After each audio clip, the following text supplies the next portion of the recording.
Born and bred in Ababo, in a suburb in Kumasi. Started school at Ababo, LA. Moved to Calvera International School. Then completed at Central International School with middle living student certificate and then common entrance. Proceeded to Tamale Secondary School for my O level. Then to Technology Secondary School for my first degree in University of Agriculture. And also did my second degree, the same KNUST, at the Planning Department. By way of education, since I did my master's and completed in 2004, and became later joined to be a member of Parliament, I've had several executive education, some in Berkeley in California for global health. I've had about 4 different executive education at Kennedy School, notably National International Security, Mastering Negotiation, Senior Managers in Government, and others. I've done a lot of other certificates, executive programs at RIPA. By way of employment, I'd been a self-employed person right from primary school, and I've always worked through secondary school to be able to fend for myself and support my other siblings. Same through the university, and almost all my colleagues who were doing the undergraduate were attest. I was teaching all over around and doing all manner of dinner jobs just to keep the body and soul together. After graduating, or after the A level, my first national service was at Abodom in the Bekwai district. And then my second national service was with USAID. I've worked with JICA briefly. I started to be a self-employed individual until sometimes around 1999 when I got employment with Ejima Pabayes Limited, a licensed cocoa buying firm, where I rose through the rank to be the head of research monitoring and evaluation. And then I joined Parliament in 2005, and I've remained a member of Parliament to date, but I've had opportunities to do many other things as a member of Parliament, including being the Minister for Youth and Sports in 2009, which was very brief. I've been the ranking on Health Committee. I've chaired the Health Committee. I've been a member of this very honorable committee for 2 decades as a member of the Appointments Committee. I've been a member of the Business Committee, Mines and Energy Committee, and many others. I got the privilege to be one of the 5 representatives from Ghana to represent Ghana in the Pan-African Parliament, where I've also served for over a decade. And there too, I rose to become the chair of the Committee on Finance, Monetary and Finance at the Pan-African Parliament. I've been the government whip in 2013 to 2016, and also being the minority whip between 2017 to February 2023. So, Mr. Chairman, in short, I will say this is how far the Lord has brought me. Thank you very much. We will commence the vetting, and I have the pleasure to give the floor to Honorable Amankwa Menu. Thank you very much, Mr. Chairman. Mr. Chairman, let me take this opportunity to congratulate my brother and friend, Moose, as I affectionately call him. Congratulations. Thank you very much. I have some few questions for you.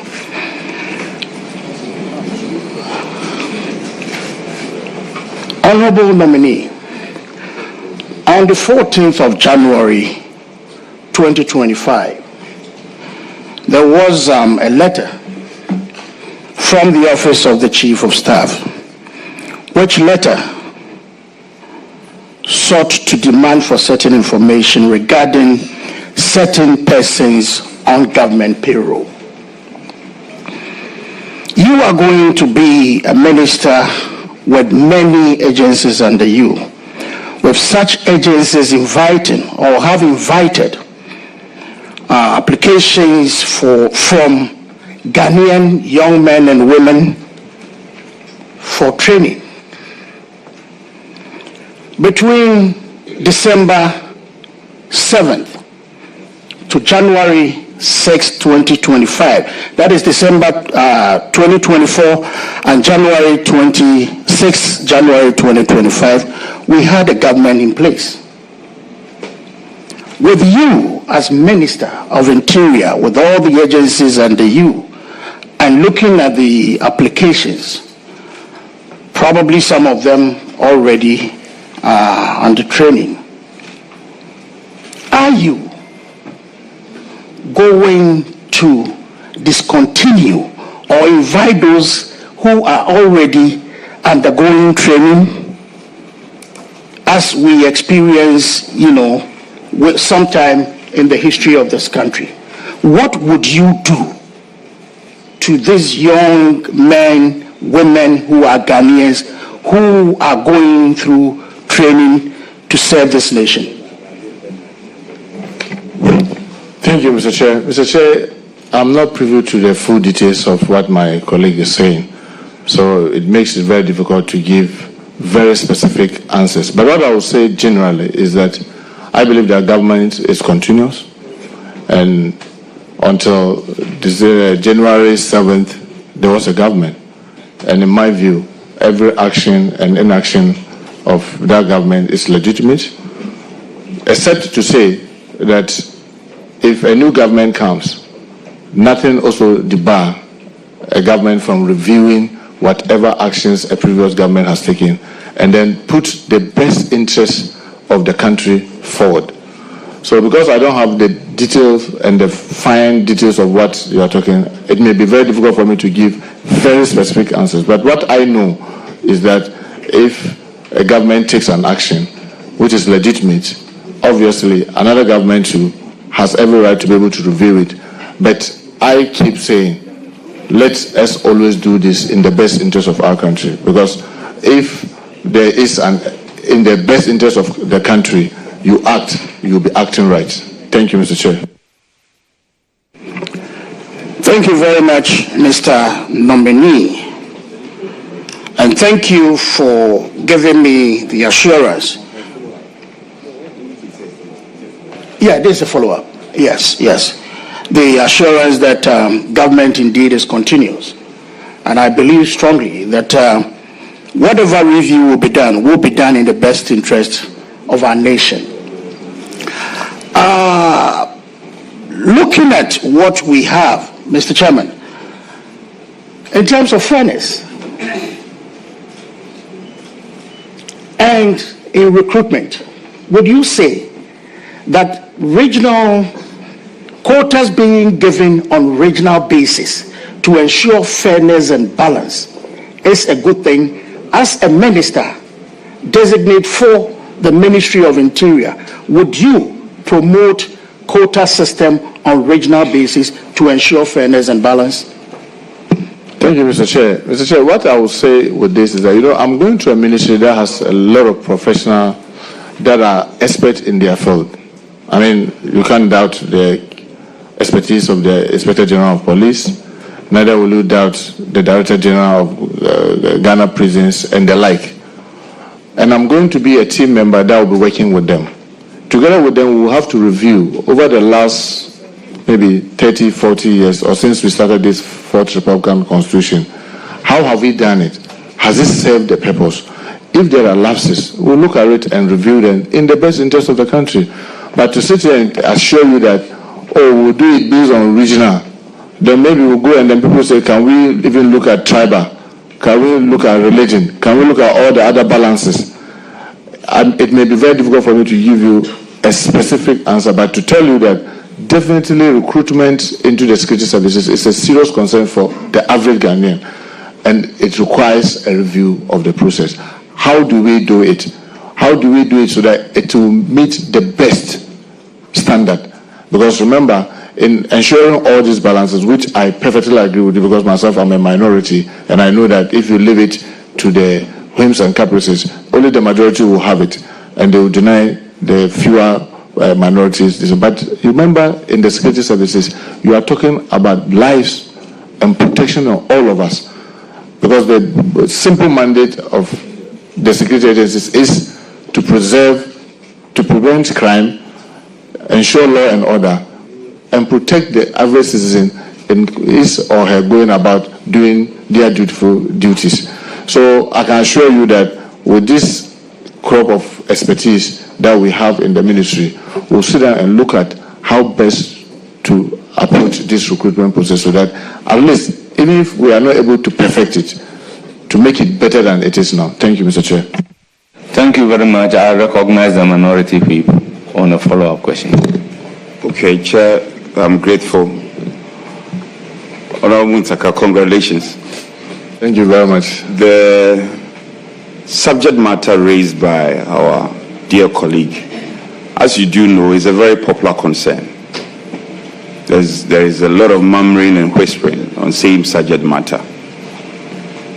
Your answers portends as a patriotic citizen, and I have no doubt. However, His Excellency the President, then candidate, made a lot of promises on review. He spoke to the free SHS and he said possibly it was going to be reviewed. Your colleague, Honorable Atufosin, sat in the same seat you are sitting, and he spoke about review. Can you look into the camera, and tell Ghanaians that the context of your review is not cancellation? Can you assure us that your review is not cancellation?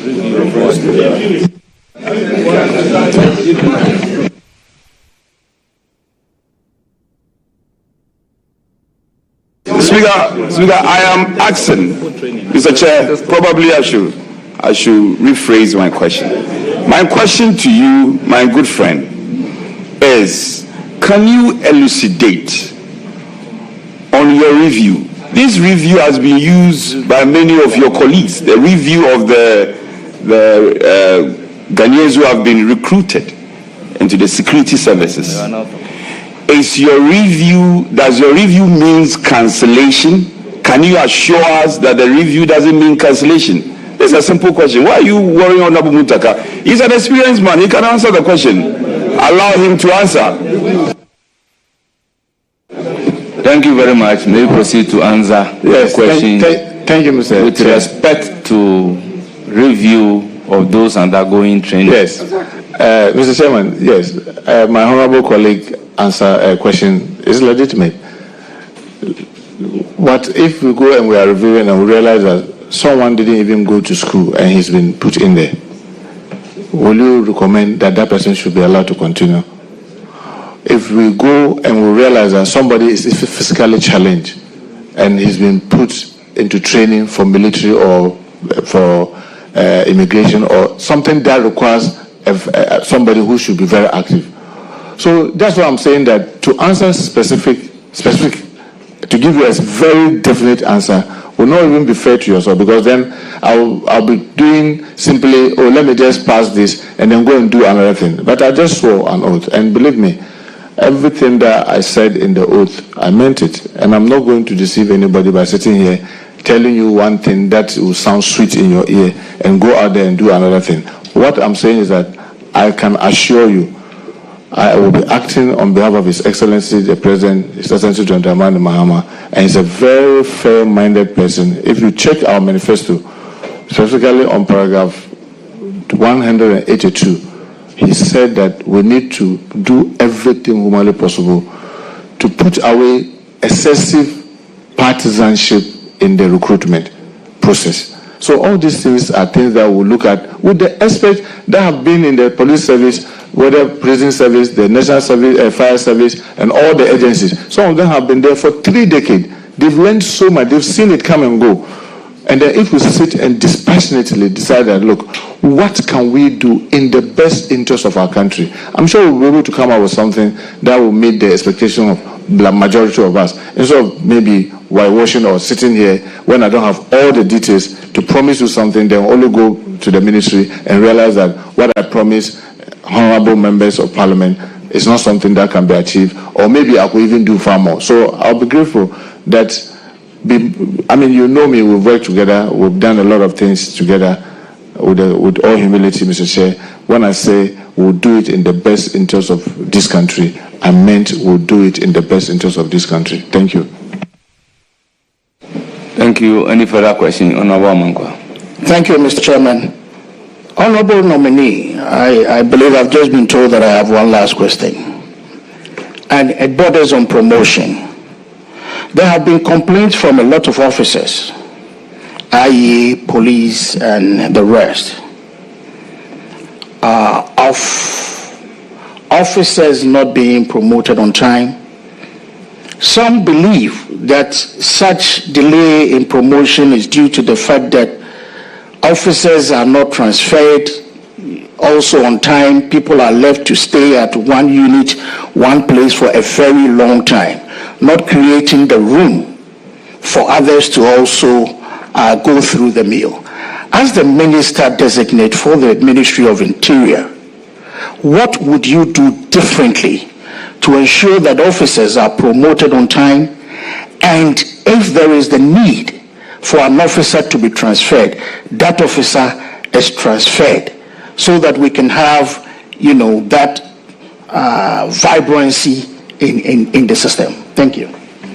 Thank you, Mr. Chair. Mr. Chair, I can assure my colleague that these are some of the comments I've also heard about this same promotion, and it's worth looking into those concerns.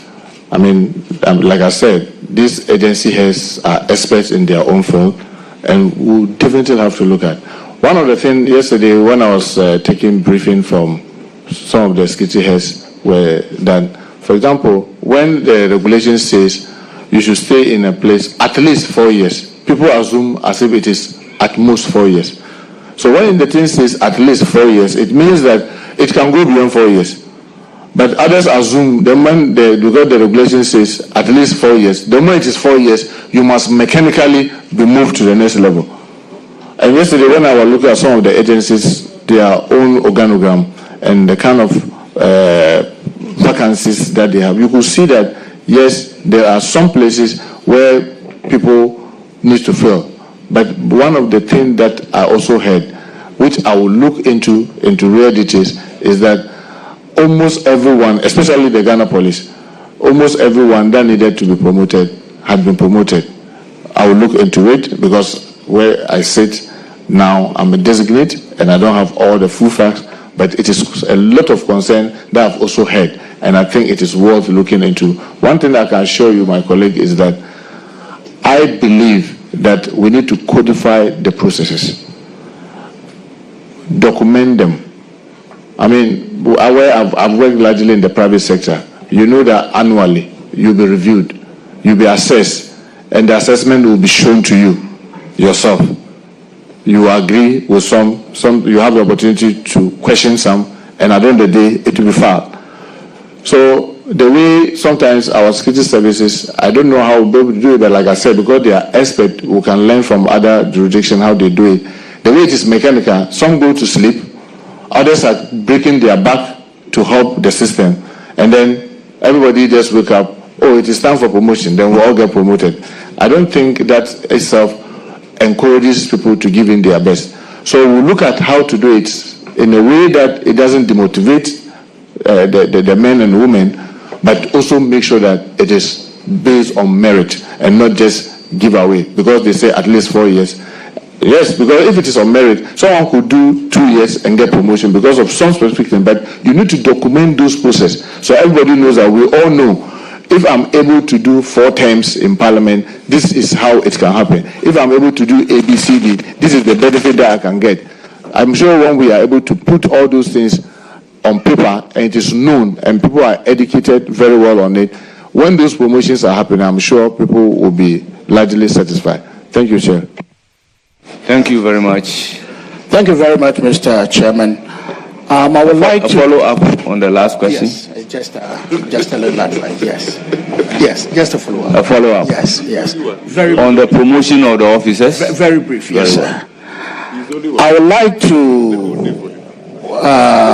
avert the mind of the nominee to the police service policy.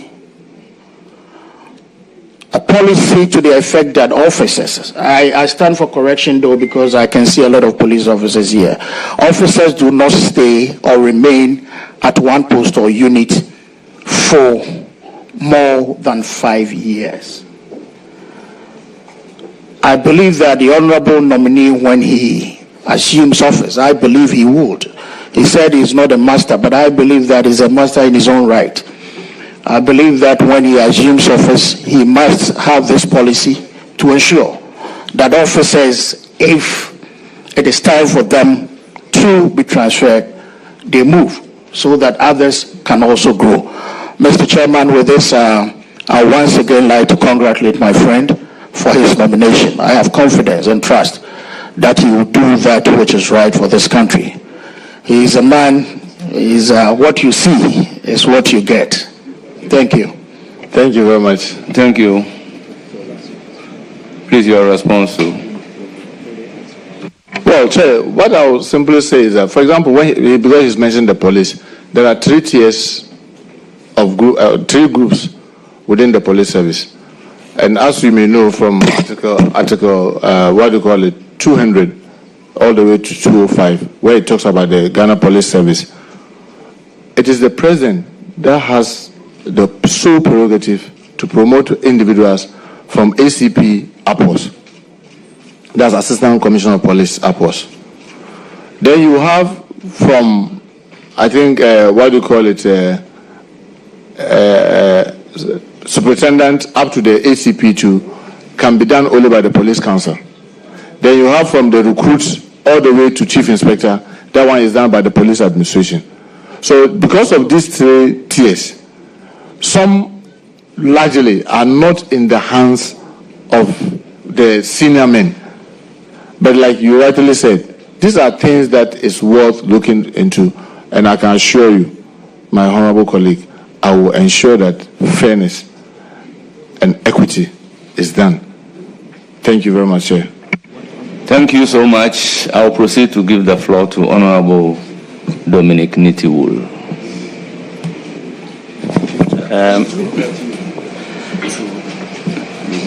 Welcome back to Parliament. Yes, but welcome back to Parliament. I'm not in Aba. The chiefs will charge me. My honorable friend, Honorable Muntaka, the nominee, I've known you in Parliament here over the last 16 years. I worked with you in opposition for 8 years. And I also worked with you in government for 8 years. Hopefully, once God gives us life, we'll work together for another 4 years. You in government, me in opposition. Then after that, we'll exchange roles again. But let me congratulate you sincerely. And I'm very happy for you. There are reasons why I'm happy for you. You know them. So I'll congratulate you sincerely. I'm going to ask you public interest questions. Just simple public interest questions.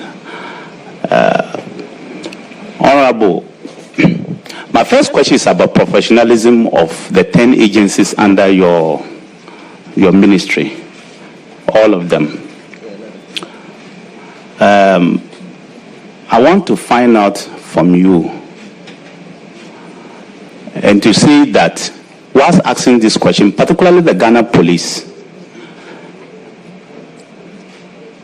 in ranking them over the period, I would say in West Africa, over the last 8 or even 10 years, if they are not the best, then they will be the second across West Africa. It's clear. People who come here, go to other countries, they would rank our police and others, immigration. If they are not the best, they'll be the second best. But there's still more room for improvement. We don't just want them to be the best in West Africa or Africa, but the world. So there are still concerns that citizens have that I believe I want to put to you and find out how you would address those citizens. The current Inspector General of Police and his team, the POMAC group, went and visited drivers, visited other people. In 2021, they took over to interact with them because of those same concerns. How are you going to ensure that motorists are not stopped on the way and harassed by agencies under your jurisdiction or your ministry, either on the roads, in their houses, or any other place? Also, the few ones who will stop people and pick something from them, money in particular, how do you intend to ensure that we eradicate that in forever? It should not be part of it. That's the professionalism I'm talking about. Added to that, it's still part of professionalism, so it's one question. Added to that, how do you intend to ensure that agencies that work under your ministry, when it comes to land issues, only act lawfully, but not because somebody has the might or somebody has the stature in society? These two things, they are all around professionalism, and they are public interest things. People suffer a lot in this country because of these two things. Motorists, people get beaten on the roadside. I have serious examples that maybe later I will discuss with you. But I want you to tell the public how you address these issues so that by the time you leave office, these issues are not there any longer. Thank you. Thank you very much, Mr. Chair. I mean, my honorable colleague has been a defense minister for 8 years, so he really knows what he's talking about. Yes, I agree with you. You and I have been in Pan-African Parliament, so travel across the continent. And sometimes when you get to some other countries and you look at their police, you then begin to appreciate what you have, despite the challenges that continue to confront us. I agree with you. Fortunately, in the handing over the transition document, it shows that we've started using body cameras at the police. 800 is in their hand, and about 30,800 is being procured. And according to the fact that I saw, it says that the procurement process is complete. One of the things that I would do through the police council, remember, I'll just be a member of the police council, where truly with these experts will put and fashion how to safeguard all of us. We will ensure that if you are a police officer that you have to step out, then you have to have your body camera on. So that it takes away all the ambiguity and the troubles. Because when you put the body camera on, everywhere you are being recorded, not only you and your environs. So that if you are on the road extorting money, it will show. If you are brutalizing others, it will show. Whatever other thing that you are doing, the body camera will record and it will show what you are doing. So I believe that the hierarchy of almost all the agencies are also concerned when they hear some of these complaints, and they've been making frantic efforts to make sure that it goes down to the barest minimum. And we must also admit, in the because some time now, you don't see much of this harassment on the road, but you still see packets of it. We must do everything to make sure that they remain professional. And the only way to take this ambiguity, in my view, Honorable Minister, Honorable Chair, is to have the body camera on and then insist and make sure that everybody adheres to it. Secondly, with regards to the land issue, all of us have been victims. I've had an incident of where you legitimately acquire a land and then you are called that, some guys have come on, and then you call the police. The police that you call are on their way to the place. You get there, and another person have called the police, also called police. And both are coming from the same station. And I was wondering, how did this happen? That I will call from one station, police move. The same station, another person calls, they move, and they came and met there, two of them, two vehicles. and they were all from the same station. And say, okay, then let us all go to the station. And yet, me, who have legitimately acquired mine, I'm holding my document. The other person who called others, he is not there, but he was able to call the police to come. And then you go to the police, now they realize it is you. Who is the other person who called you? Oh, no, that one, you see, I cannot divide that to you. I said, what is that? And then, so what we are saying is a legitimate thing. And you've seen people lose their legitimate land.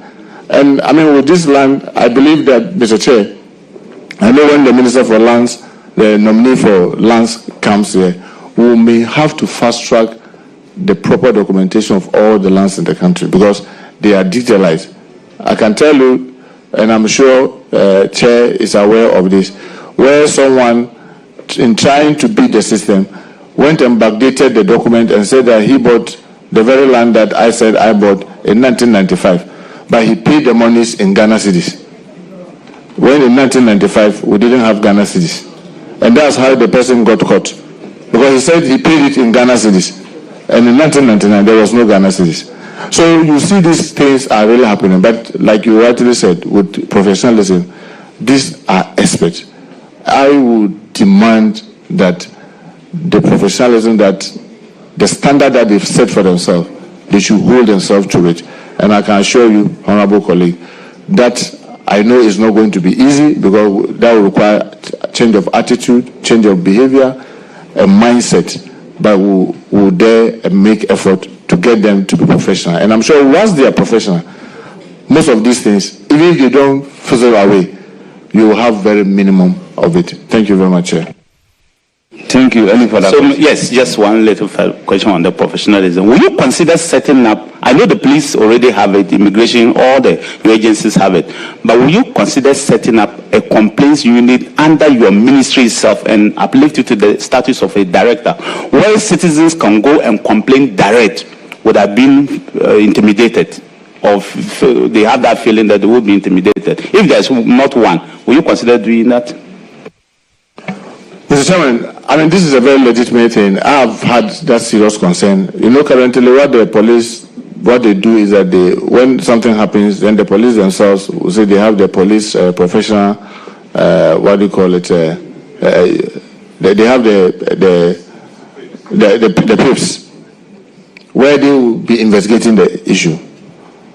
I believe that we need to have an independent body that composed with other persons, not necessarily police alone, investigating these complaints.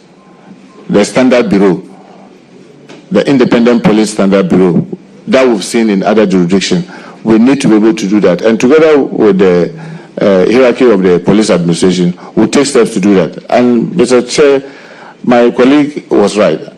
I remember when the 7 young men in my constituency were shot and killed. And then I remember the then Minister of Interior came to Parliament and said, Mohammed Muntaka, we are going to investigate. I said, I've had many of that have been investigated by the police and I never heard anything.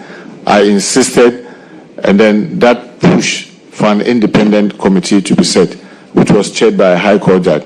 And the results was different, because it came out that they were not armed robbers, they were just killed. And we had to even pay compensation. So there are examples of when we insist that the police alone should not investigate, actions have been taken. I must also admit, there have been instances where the police themselves also investigated alone and have been able to find culprits and punish them. But I believe that if we are able to have an independent police standard bureau, or it's like we've seen in other jurisdictions, it will put the trust of the ordinary citizen more to be able to call and make the complaint than just to leave it with the police. And not only the police, it's the same with the prisons, the same with the National Fire Service, the same with immigration and other agencies that are under the Ministry of Interior. So I can assure my colleague that we'll do that. But whether to do it in the ministry is something that I will look at its possibility. Maybe a director to ensure that those agencies have, because remember, these are professional bodies that are well trained and they are expert. All we need to do as a team is to ensure that they are acting right and they are doing what is right. Once we get them to do that, maybe I can designate a director who will be supervising to ensure that all of them set this thing. But I doubt whether it will be useful to have it at the ministry, where if something happens in the prison, you call the ministry. If something happens at the fire service, you call the ministry. At NADMO, you call the ministry. At all the other, call the ministry. I think it may be too difficult, unwieldy. But we can get these institutions to do that and make sure that those committees or bureaus that they may set will be working and working effectively. Thank you very much, Chair. Thank you. Any further questions? No. So the second question so the second question is also a public interest question. Ghana has been consistently ranked by many organizations to be the second most peaceful country in West Africa over the last 5 years. It tells you that agencies under your watch and others who work with them are doing a very, very good job.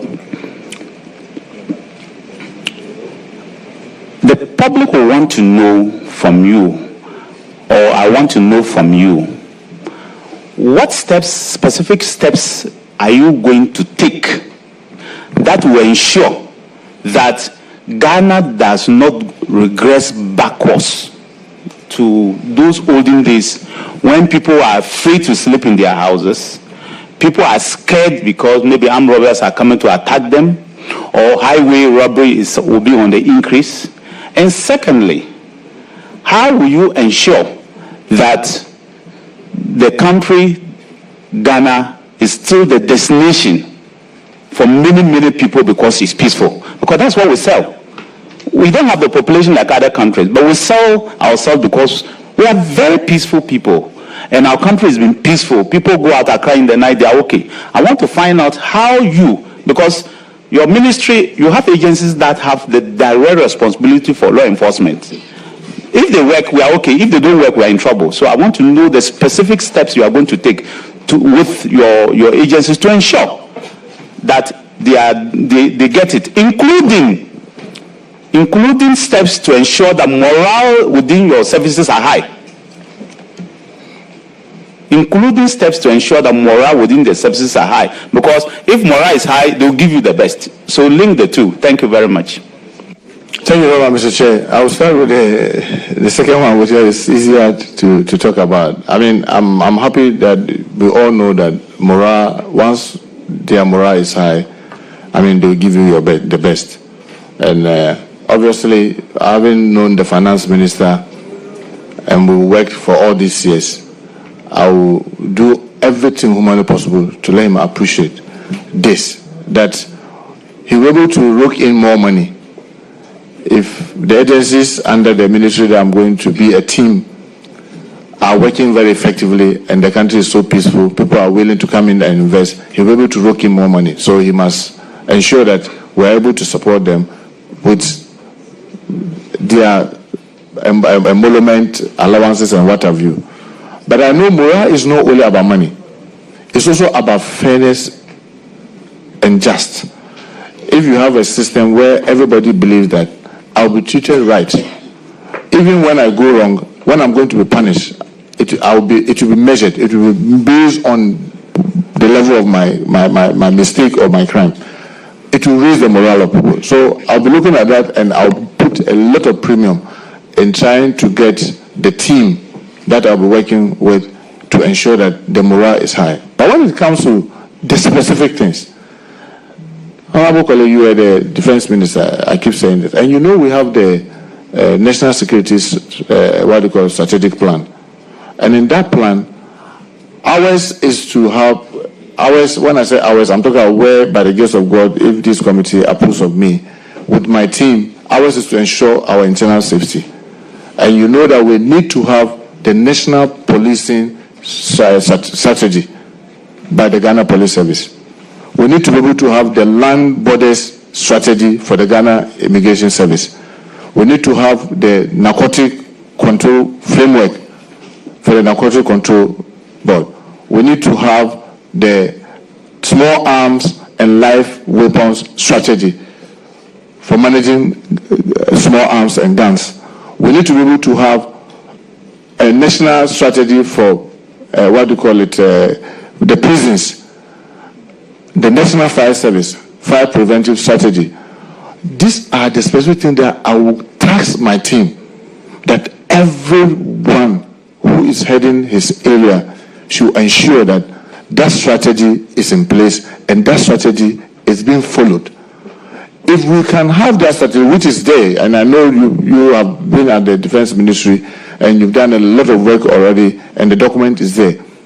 I, as a member of the team, will just be coordinating to ensure that all the team members are doing their work right, and we'll have a timetable that shows at every point in time where we should be with our strategy and what they are doing specifically within that strategy, and periodically review and monitor progress. Once we are able to do this, Chairman, I can assure you we will remain safe. People will be willing to come and invest in our country. There will be better opportunities to be able to meet the vision and aspiration of His Excellency John Dramani Mahama as he sends me there to represent him. So this will be the specific things that we'll do to make sure that every one of them, NADMO will have, that's the National Disaster Management Organization, their strategy on prevention. How do we, when disaster happen, when emergencies come, what do we do? All those things will make sure that it's in place and be monitoring to make sure that they are following through. Once we do this, Mr. Chair, I'm sure we will be safer and our country will remain safe. Thank you. Mr. Chairman, so I'll Thank ask you. My last question. Very well.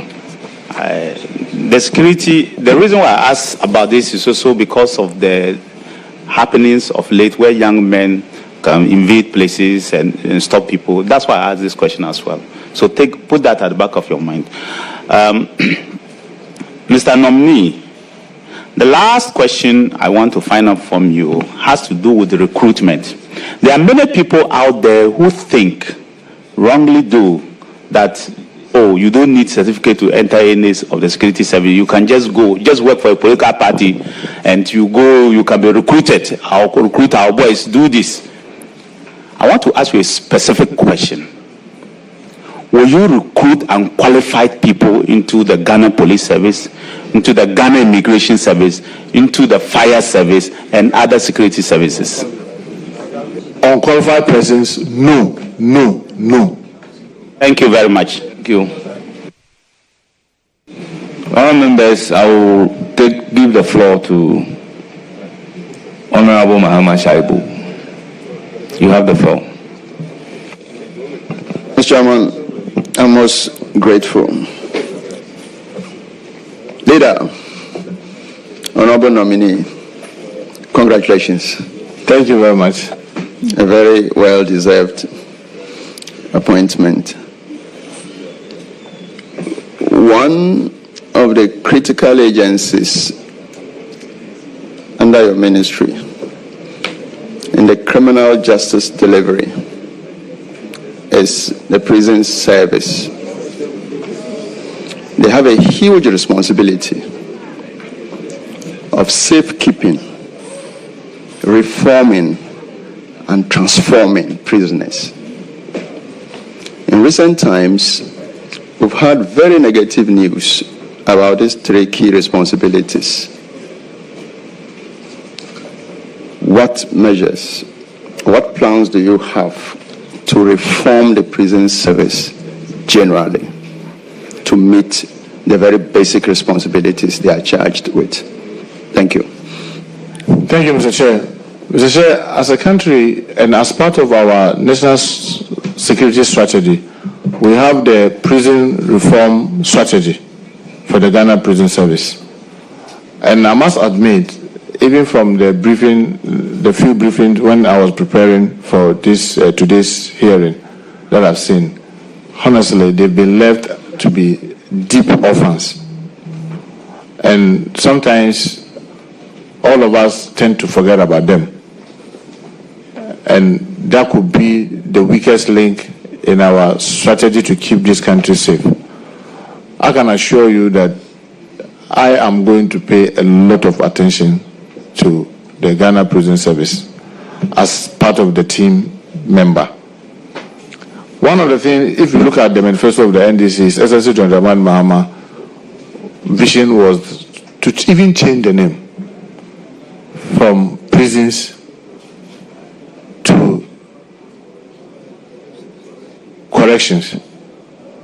so that even the mindset may begin to change. But I can tell you that there are so many examples that we can see around in the UK, in the Singapore, even in our own neighboring East Africa, Kenya, where they are using private partnership. They are using PPP, public-private partnership, to deal with most of the issues in the prisons.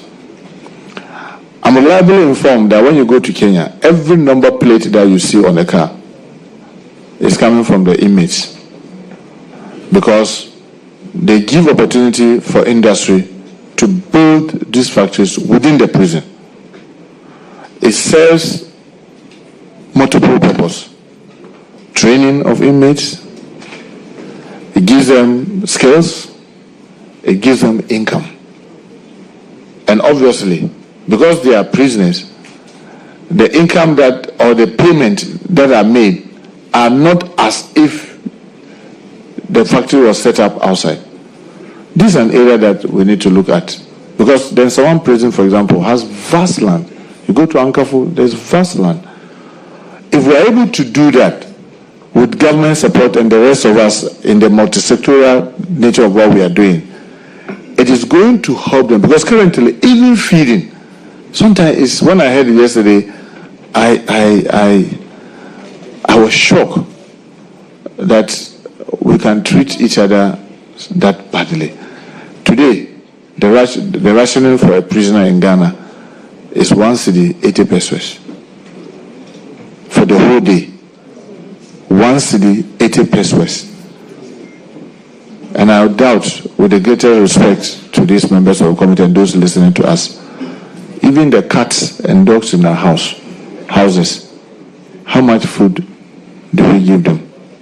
That will put our own compatriots, because of one mistake or the other, in trying to correct them, we feed them with 1 cedi, 80 pesos, and expect that they will not have communicable diseases, they will not have skin diseases, they will look healthy, they will come out reformed. No. We are rather putting them in an area where we are expecting them to come out more criminal than they went in. And that is why I was giving, Mr. Chairman, this committee the assurance that I will pay attention. And let me also take the opportunity, Mr. Chairman, to thank the Pentecost Church for the wonderful thing that they've done in supporting the Ghana Prison Service. They are helping them to build almost 4 or 5 prison camps to enable them embark on agriculture, farming and other activities. Had it not been the prison agriculture project, I doubt even if we will not have the huge crisis in our hand, because the prisoners will wake up and there will be no food. And I can imagine how many prison officers we have that can prevent them from crashing the gate. So I think it's a very serious thing, and I assure my colleague I'll pay attention to it. The other thing is that you remember His Excellency John Dramani Mahama, the last time he had the opportunity between 2013 and 16 or 17, this remand prison project that he embarked on in Nsawam, to separate remand prisoners from the main prisoners. Unfortunately, that project is still not completed. It is something that I will pay attention to get, so that through that we can separate, not only in Nsawam but in other prisons, separate remand prisoners from the other prisoners, so that it makes it easier. If every day you wake up and you see them as remand, they are under remand. They are not normal prisoners. You cannot forget about them, because then you know that you have a number of people in the remand prison. The other thing that I think we can do to really help the Ghana Prison Service is that, like, we have the High Court at Nsawam, where the court is so close to the prison. It takes away the burdensome of trying to move them from one point to another. Already we are not allocating so much money to them. The little they have to sometimes beg the Ghana police for vehicle to collect inmates to court. And because of those challenges, remand prisoners get locked up and got forgotten. So that court, the High Court, just by the Nsawam prison, is so helpful.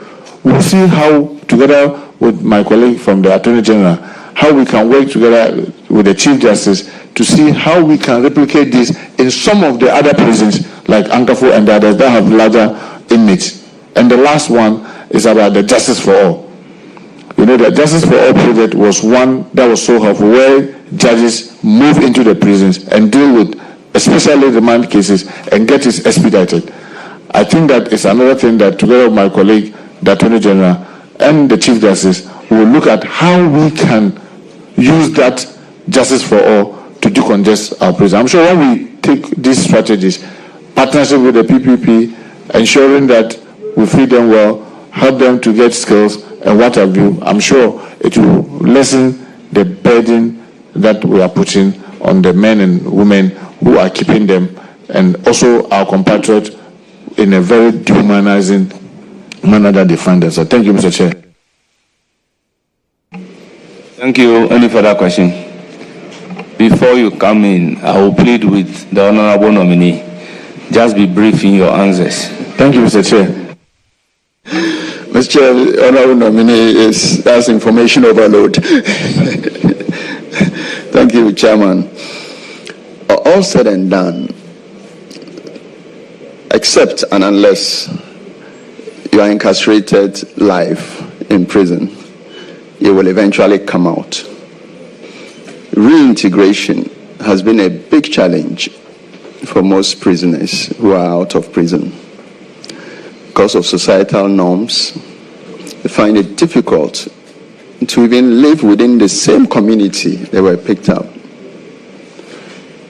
What plans would you have to promote a process of rehab, reintegrating prisoners into society when they are out of prison? Thank you. Thank you, Mr. Chair. Mr. Chair, we work multi-sectorial, especially with the national media, what do you call it, there's the National Media Commission, the NCCE, National Commission for Civic Education, because sometimes what we are saying, you will never know how real it is until it's getting to someone closer to you. I remember when we were young, one of our relatives was sent to the Kumasi prisons. I think he did about 3 years or 4 years. When he finished his sentence, and then my late father went and brought him home. It's like as if our father has brought some kind of demon in the house. It's like everybody keeps looking at him in a way. Before we realized, he left. And unfortunately, some months later, he was killed by the rail line in the Gomba line, and we had to go and pick his body. But when he came back, if he had been welcome as a member of the family, I don't think he would have sneaked out to go and continue his worldways ways. But the other thing also is that, you know, we have young people also in the prison. Some of them write their BEC there, some write their WASI. I'll be talking to my colleague and leader, Honorable Haruna Idisu, the Minister for Education, the possibility of setting up the TVET institution within the prison. Because you see, when you come out and you have a skill, even if those whom are not really welcoming, but you can find a job and every day get up and go, it minimizes the trauma that you are going through. I think together with this and the team that I'll be working with who are experts in this area, I'm sure if we get to implement some of the things that I'm talking about, we will see huge improvement in the kind of stigma that goes with just being a prisoner. Thank you, Mr. Chair. Thank you very much. Your very last question. Very much so, Mr. Chairman. Leader, I know you already mentioned feeding 1.8 Ghana cedis, woefully inadequate. Indeed, you cannot even buy an egg. That is really serious. Now, tied to that one is overcrowding, and you also touched on it a little bit. But tell us, apart from the churches that you have applauded for coming in to help as part of their corporate social responsibility, what plans would you have in tackling these two issues? And on that note, let me wish you Allah's blessings Thank you very much. Mr. Chair, I take this opportunity to call on other organizations, Muslim organizations, other Christian organizations, other non-governmental organizations, to see the inmates as human beings just like you and I. Because one thing that is real is that if we continue to rely on GHOne, we will only be talking about the problem. We will never be able to deal with it because of how tight the kitty is. But if we all see that, yes, these are our own brethren, but for one reason or the other, they find themselves there, and we are willing to assist, I'm sure this will improve. But secondly, we need to also be exploring public-private partnership. I know that most prisons in America are private. People build a prison and the government rents as a way of decongesting, having in mind all the security concerns, making sure that it is good to keep and safe and to not tamper with the national security strategy. They build it to meet the standard and then government rents. That is a possibility. Some of the agencies I've seen in the briefing are sitting on very good prime line land, and they are now using it in exchange for some facilities. This is also an area that we can also exploit, because then we will then be able to get these things built either through our own benevolence or through this public-private partnership and decongest. And then also, you know, the prisons are in categories. We have maximum, medium, and whatever. We need to be able to do the separations very well, or for lack of better word, for the stratification, where you classify them properly. Because you may go to a place like maybe Ejura, and it's not congested. But you come to Nsawam, it's so packed, or Kumasi. Meanwhile, the kind of prisoners that you can keep in Ejura, some are in Kumasi prison, and you are keeping them in Kumasi prison, where the place is congested.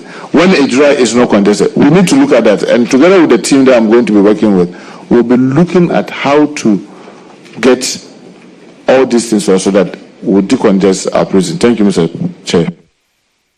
Thank you very much. I will now give the floor to Rita Naudole-Sowa. Thank you, Honorable Chair. I wish to congratulate my leader for his nomination by His Excellency John Dramani Mahama to the Ministry of Interior. Congratulations, leader. Thank you. Leader, as we are still in the prison service, they are in my constituency, and there's one issue that I have seen ongoing there. That is we're talking about inmates, but I want to talk about the prison officers. Their barracks is being pulled down. Officers have been made to go and rent outside. What plans do you have? In the name of public-private partnership, what plans do you have? Is it that after the construction, the officers are going to be brought back to the barracks, or they are going to still remain in town? Because sometimes they have to work late in the night, and I believe being in the barracks will be a good thing for them. So what plans do you have to ensure that we'll have the barracks for the prison officers? Thank you. Well, thank you very much. What we are talking about hasn't come to my notice, but definitely is something that I have to go and look at. Because what I know with the public-private partnership is that before they even pull down that building, they will have built a standard facility where the officers will move in before they will even come and demolish this one. So if you have a situation where that has not been done and yet they are pulling down, then I think that may be wrong. But I will not be able to say tentatively what you are saying, it's whether it's accurate or it's not accurate, but it is worth looking into, and I can assure you that I will definitely look into that, Chair. Thank you. Thank you, Chairman. My second one is, what measures will you implement to ensure fire service responds promptly and effectively to fire emergencies? My reason for asking this one, recently in Saboba Senior High School, there was a fire outbreak in the girls' dormitory. I watched on TV, and I was very sad because the fire service went in there and their equipments were not working, and so they had to rely on buckets of water to quench the fire. And I think that is not the best for us as a nation. What measures will you put in place to ensure that the fire tenders, either they'll have more or whatever equipment they are using will be maintained properly to serve us well? Thank you. Thank you, Chair. This is another orphan within the team. In the team that I'm going to be part, this is one of the serious orphans. And I can assure you that when I was taking the brief, I felt very sad too. And it's an area that, Mr. Chair, I'll pay a lot of attention to. Because as all of us know, just as fire is good to cook, fire is also good to destroy. And the bottom line is that, I'm sorry to say this, Chair, all of us just think that God will take care of emergencies. God will take care of the negative things. Once every morning we wake up and we pray, everything will be okay. We do not just don't want to follow through with our strategy of what if there's fire, what do we do? And Mr. Chairman, with a greater respect, I've been in this house for over 2 decades. And even this room, I've started to do this, the assignment that you are doing severally. May God forbid, if now we hear a bomb, you just only hear Ajay and we'll all be scattered. Nobody will know where to pass. Nobody is telling us even where we are. In case there's an emergency, where to pass. There are no signs, there are nothing. Most of the extinguishers that you may see around, are they really working? Nobody knows. Until there's fire, then you go and lift it and realize that it is empty. Because we are not following through with the national strategy on fire prevention, which is part of our national security strategy. One of the things that you notice is that in the briefing, I realized that since 2015, thereabout, 2015, 2016, thereabout, government has not been able to procure any major equipment apart from just about 3 hydraulic, ladders. No fire tender has been procured in the last 9 or 10, almost 10 years. So what it means is that you and I are using vehicles. Even our vehicles that do not carry the kind of load that their work entails. After 10 years, how easy is it to use that vehicle? You wake up and come, try to start it, it will not. But that's the kind of, virtually, for lack of a better word, obsolete equipment that we've left them with. And we expect them to be able to use it. And sometimes, unfortunately, with the citizen, out of emotions, we try to even beat the fire houses. Because they've run to the place, then they are trying to start their gadget, it's not working. And then we say, you see, the fire is going on, look at what the fire service guys are doing. I can bet you, they are also not happy with the kind of equipment, but that is what they have. And because they are obsolete, the time that you need it, that's when it fails. But one of the things that, by the grace of God, as part of the team, I will be doing, together with His Excellency, to be able to meet His Excellency's John Dramani Mohammed's vision for the Ghana National Fire Service, is to ensure that we retool them, just as we stated it in our manifesto on page 186, thereabout. We retool them, we'll make sure that they have the necessary equipment so that they'll be able to protect us when the need comes. Look at the kind of market fires that we are having. It's so sad that the markets are built because they are with the local authority. They just don't care about fire certificates. Many of us here, people come to my house and when they see the fire tent, they say, hey, now this one too, what is that? Isn't it spoiling the beauty of the house? You are talking about your safety and you are talking about beauty. So I think that all of us need to be very conscious and mindful. But I can assure you that, honorable colleague, this is an area that has been left as an orphan and will definitely. And the sad thing is that with them, there's very little IGF they can raise.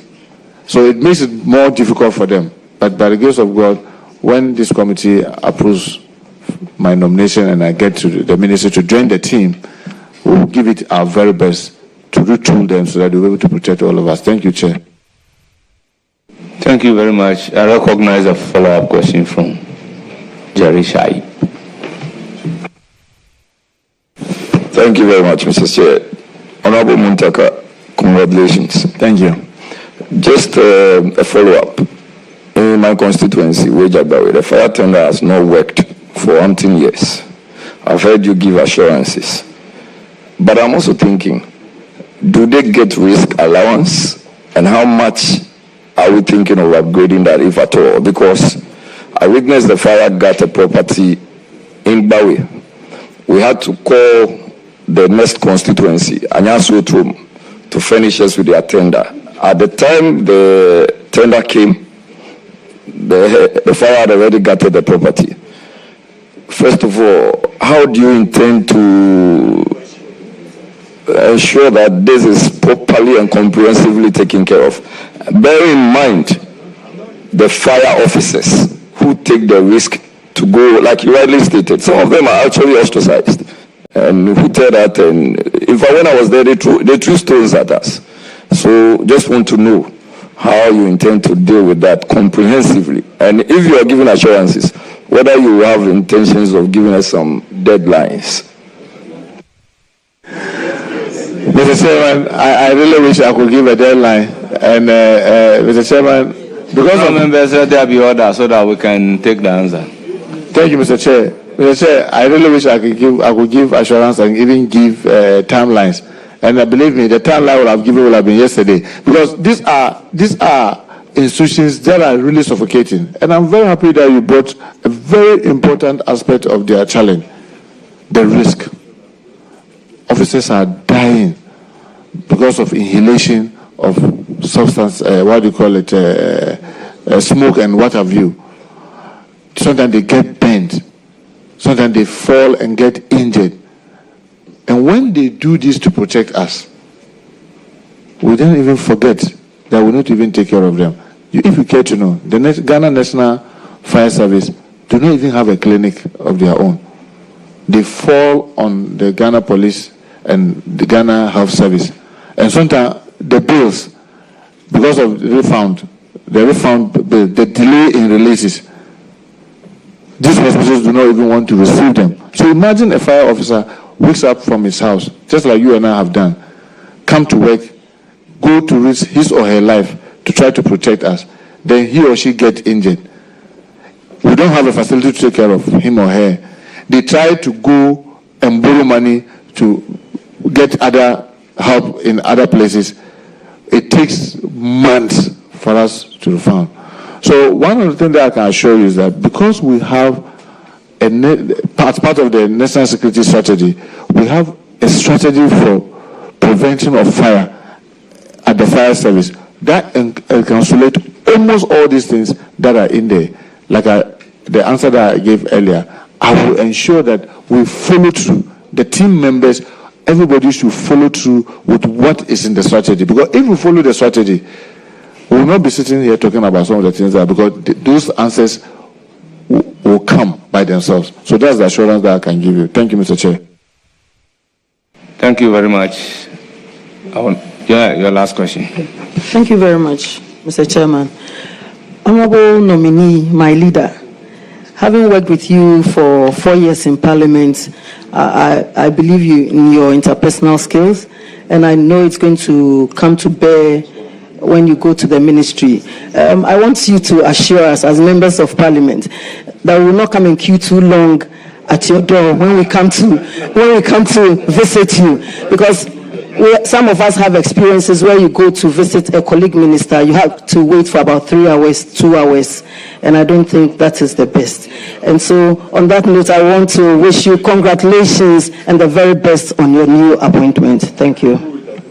Thank you very much, Mr. Chair. I'm sure everyone around this table who have been in this house for the past 4 or 8 or 12, or when I was government whip and whip, no MP knocks on my door. The instruction from my secretary is that when MP comes, that is not your business. Whatever I'm doing in there, you let him or her come in. It is for me to say, oh, Honorable, can you give me 5 minutes or 10 minutes? So that at least I know the MP is there. It is not the business of my secretary to tell the MP to wait. I can tell you and assure you, my sister and colleague, I will take the same attitude to the ministry. When you come to my office, you will not have to wait. If you have to wait, maybe it's because you yourself will see that I'm doing something and I'll be able to give you time that if you have to go and come, but not to just come and the secretary will just tell you, wait, because instructions I always give, just as when I was the chief whip, the instruction is that no MP comes and you, secretary, tell the MP what to do. Yours is to just tell the MP, go. When the person comes in and the person sees that whatever I'm doing, if I tell the MP, oh, I'll be done in an hour, I may be done in 30 minutes, I'll be done in 2 hours, then the MP decide, oh, then how about I'll go and come, or I'll wait, but not for you to let the MP be waiting when I don't even know. That assurance I can give you. Thank you, Chair. Thank you very much. I will now give the floor to Honorable Patrick Yawuama. Thank you very much, Chair, and congratulations. And Thank leader. You. And the Patrick. Leader, let's do some business with the Narcotics Control Commission. It is estimated that about $21 billion will be generated from this business of medicinal cannabis. Last Parliament, we approved of the NACOP Act. And you are supposed to, God willing, inshallah, you'll be approved. Supposed to be, the minister is supposed to give effect to an ally towards the operationalization of that very important law.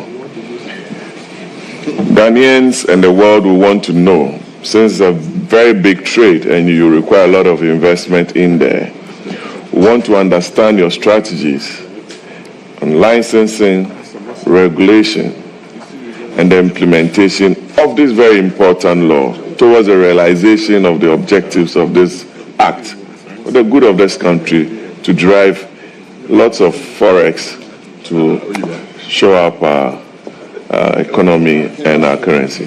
Thank you. Thank you very much, Mr. Chair. I'm very aware of this, the bill. I remember the controversy that took us to even the Supreme Court, and then we came back to fix it. And it was level the regulation that was supposed to be laid and then get the 21 sitting days. This has not been done. My take on this will be, when I joined the team, obviously the NACO board is there, it will be there. The experts there will be there. Obviously, the new president, His Excellency John Dramani Mahama, will be made aware of the law. And I believe that once it's in tandem with his vision for that sector, you can be rest assured I will lay it without delay. But obviously, I will have to listen to the expert there.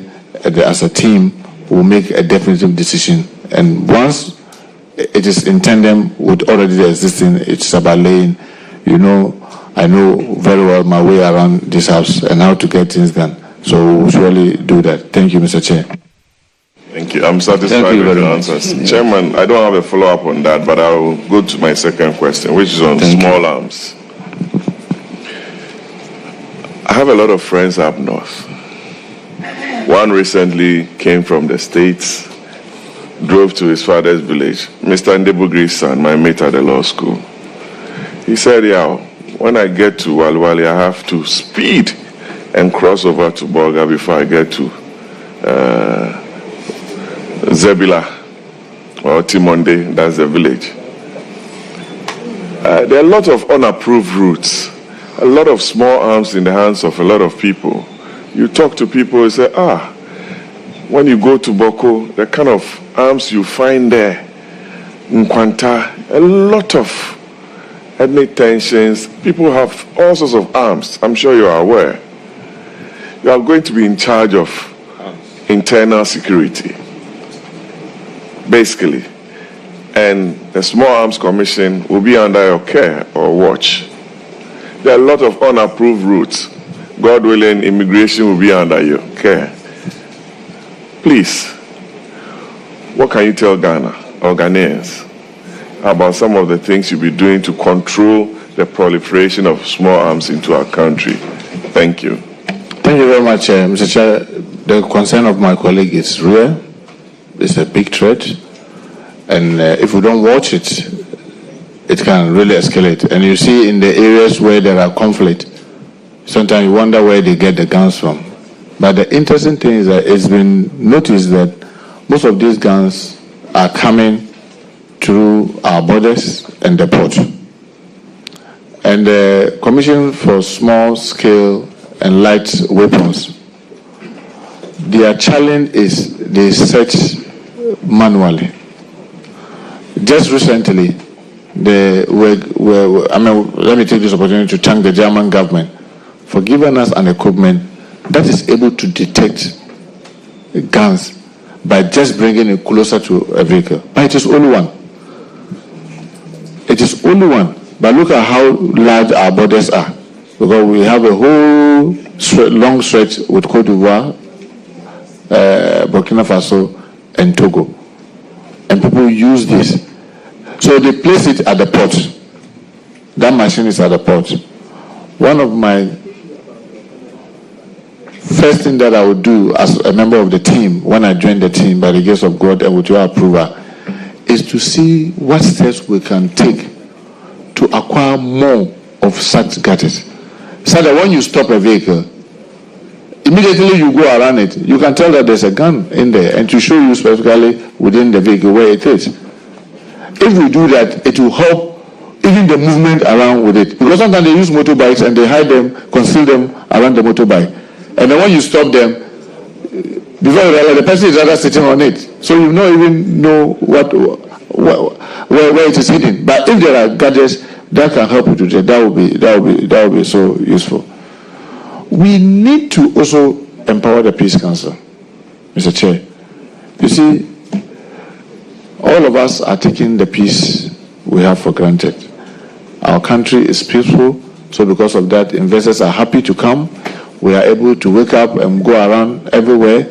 I mean, I have Senate friends, Nigerian senators as friends, and each time they come to Ghana, one of the things that they tell me is that, Muntaka, you guys, do everything humanly possible to keep this peace that people have. Because they wonder that the way we move around, you don't look back and out. But if we don't build the peace, using Peace Council, and we leave Peace Council to be suffocating the way it is, the day that, may God forbid, challenges, major one comes, it will be difficult. Why are people keep wanting to keep those guns? They want to keep those guns because they think they can use that to protect themselves. We need to, and you know, my good friend and colleague, Article 270 of the 1992 Constitution bar us, even Parliament, from attempting to do anything about chieftaincy. It has to be done by the National House of Chiefs. Maybe we need to encourage the National House of Chiefs to call a national dialogue on chieftaincy and its future in our country. If we don't build peace around that, because it is those things that make people want to have guns. And lastly, Mr. Chair, pump action. It is very easy. If you have what we call a 10,000, you can buy the pump action and license it. So there's so much of pump action. It's one of the things that when I joined the team, we may have to review. Because we all think that, it is a sad arms that it has to take only the Minister for Interior to authorize. After pump action, you can easily acquire it. But there are equally arms that are dangerous.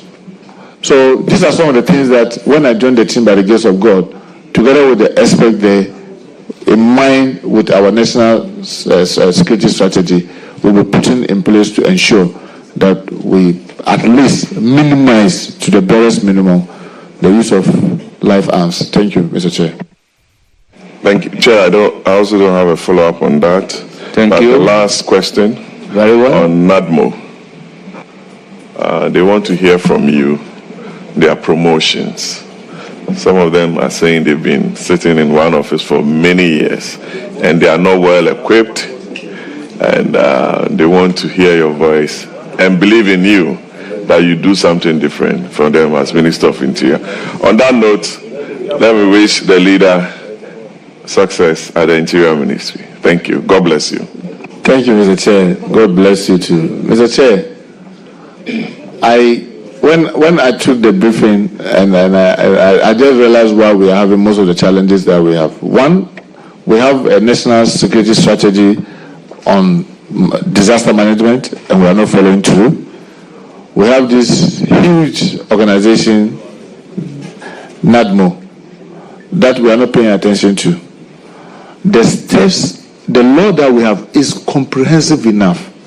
And if my memory serves me, it is Act 927. The Act 927. If you go there, Mr. Chair, you will see how nationally we need to have this emergency committee, regional and district. And it is, in the case of the national, it is multi-sectorial. Yet when there's something, when something happens, in our rush, then we go and say, oh, we are forming interministerial. And I always say, what? When COVID came, we went and set up interministerial. Now that was the function of NADMO.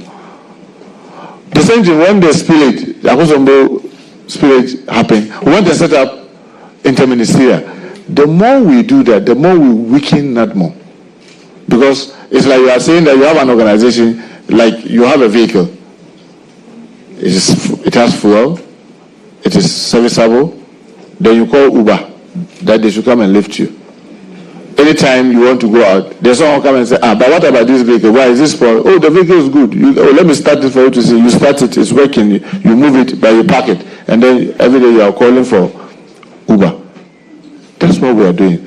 So, yes, it's an area that we need to pay attention because if we do it right, and one of the things that I will do specifically is that when I joined the team in NADMO must let us as a group see quarterly, are the district complying, are the regions complying, and what are we ourselves doing nationally? Because if we can even meet just 4 times in a year to ask ourselves, in case of emergency, what do we do? I'm sure it will be the beginning of trying to deal with it. With the staffing, it is generally a problem within the security services where people, you heard the first questions that came about promotion, about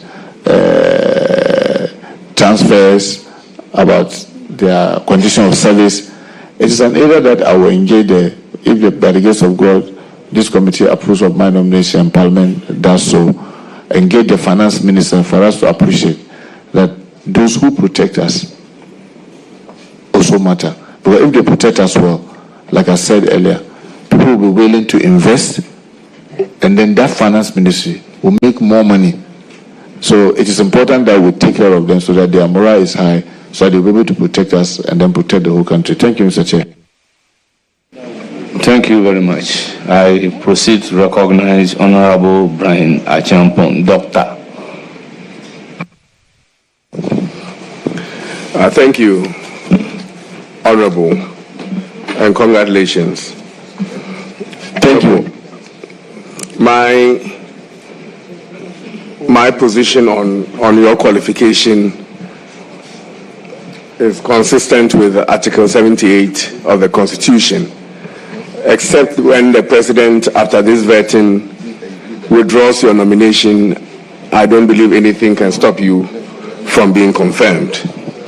You've been in this House for 20 plus years. Your 6th term in Parliament. Yes. And therefore you are overqualified for the position. My questions are to get your views of some of the issues on small arms, promotions, and depoliticization of the services. These are the 3 categories that I want us to talk about. But before that, you mentioned that you worked with JICA briefly. It's not listed in your CV, if you can correct that, because it's a House of Records. And then also you listed Minister for Youth and Sports as a leadership position instead of employment. But that is a job, so you have to correct that on the CV. On the issue of small arms, in 2004, there were about 240,000 small arms usage in this country. That number surged in 10 years, in 2014, to 2.3 million. small arms use. It is projected that in 2024, that number will be about 5 million. That projects to about 1 in 6 Ghanaians carrying a weapon. 1 in 6 Ghanaians carrying a weapon. Honorable Patrick Boama did hint on that question, and you gave a very general answer. But I want Ghanaians to have confidence in what you can do to stem this. We don't, as you have said repeatedly, when something happens, what will happen? We don't even have enough security people to stand such a mob action with weapons. And in this election, what I saw, the people that are carrying arms before, during, and after the elections, is not something that we should joke with. Honorable Minister, kindly give us an idea, if you can. If you can't, give us an idea what you can do. If 1 in 5 Ghanaians is carrying, or 6 Ghanaians is carrying a weapon, it's a dangerous territory. Give us an idea what you may want to do about this. Thank you, Mr. Chair. Mr. Chair, I mean, the concern of my colleagues is genuine. And like I said, you are working, I'm going to join a team that is full of experts that have long years of experience and have experience of other jurisdictions.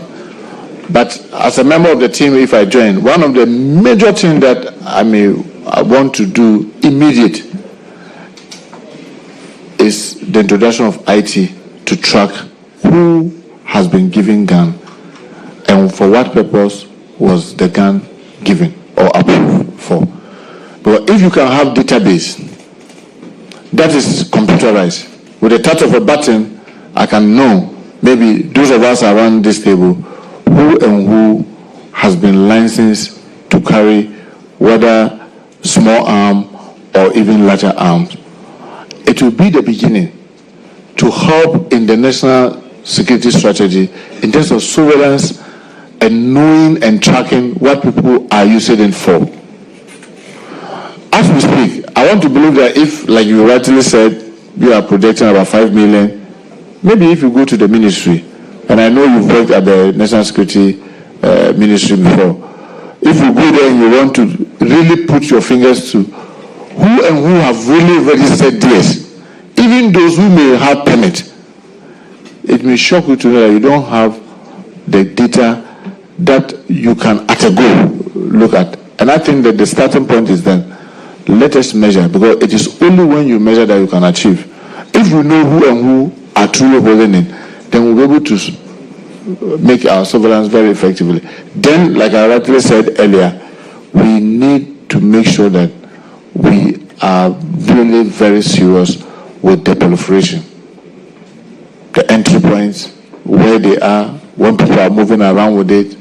If we have these gadgets, I'm sure it is going to help us. And as a team, you know, the police are most of the time on the road or in the main community. They are more closer to the communities than probably maybe the small arm. Because if you look at the number of officers the commission has, they are fewer as compared to the police, Ghana Police Service. Collaboration as a team, I'm sure we should be able to minimize the proliferation and also be able to track even the usage. Thank you, Mr. Chair. A follow-up on that. Before the follow-up, Honorable Nominee, we all know Wabi. You are very intelligent. A lot of information. But let's keep the answers very brief. Chairman, I will make conscious effort to keep the answers very, very brief. Thank you very much. Dr. Brana Champon, your next question. A follow-up on that. Since we are in an operation recover mode, are you able to, when you take office, launch an operation recover small arms by the Ghana Small Arms?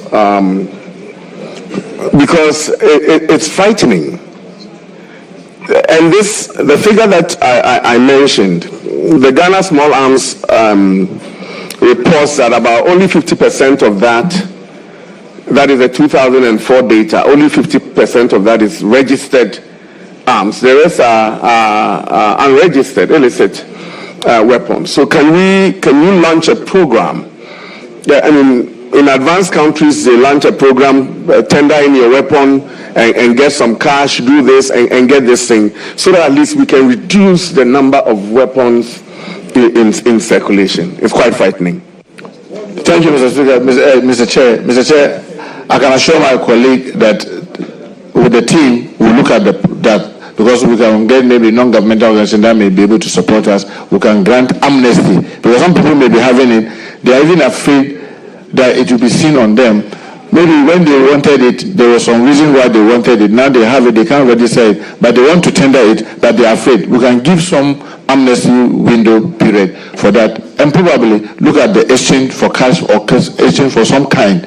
But like I said, when I joined the team, we have more experts there, and we'll put our heads together to see what we can do in the retrieving. Thank you, Mr. Chair. Thank you, Honorable Nominee. I'm encouraged by this last statements of yours. Honorable Nominee, on the issue of promotions and transfers, promotions are usually based on time in grade and time in service. When the time comes, I'm supposed to serve 4 years, I move to the next rank. 4 years, I don't need the prompting of any person. I don't need it to look as though it's a favor from a superior. I've done my time and promotion is due me. Except for when there is a vacancy issue at the top, which in that case, you are paid by the rank that you have achieved. But because there is no vacancy, okay, you will have to wait to then fill the rank.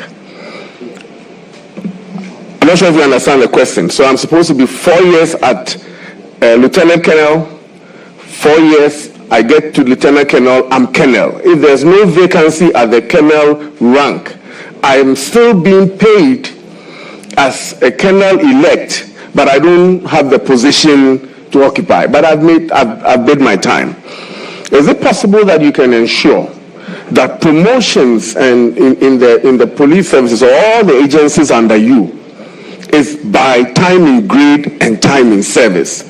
Because I've read reports of police people for political expediency. When they are due promotions, they don't get their promotions, and then their juniors are passing them by.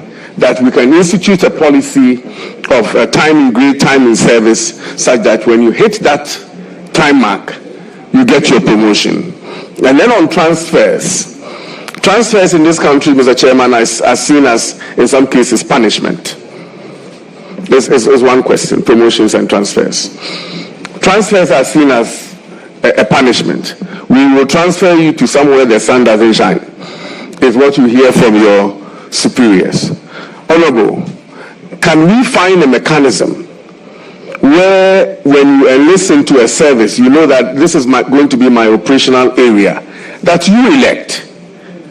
And once you are confirmed into that operational area, that I elect to be in the Volta region, that I will operate within the Volta region, so that it doesn't be that you are from Accra or you are from Wale Wale and you are transferred to Accra, and that is all where you want to live your life. Yes, I'm a policeman, yes, I'm a prisons officer, but I want to really live my life in a certain geographical area. So can we find a policy? Can we do something about these transfers, such that if you are transferring me within the eastern region, I'm okay with it.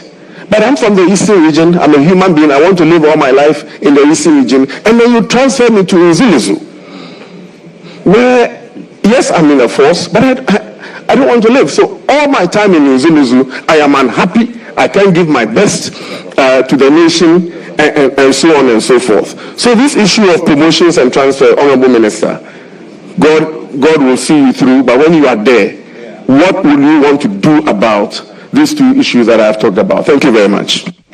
Thank you, Mr. Chair. Earlier, I tried to answer this question, but the assurance I will give my colleague is that working with the team that I'm joining, we will put in mechanism to make this very transparent, and then some of the concern that you are carrying on, we'll look at it as a team and see the best way we'll be able to deal with it. Because you see,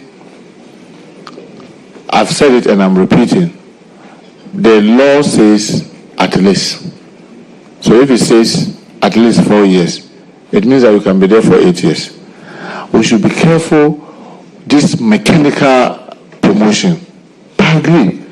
But then what will be the motivating factor? If I get up every morning, I brace it, I work so hard, and in working hard, most of the time, as you and I may know, I even get the wrath of the institution because I make mistakes and I can get punished.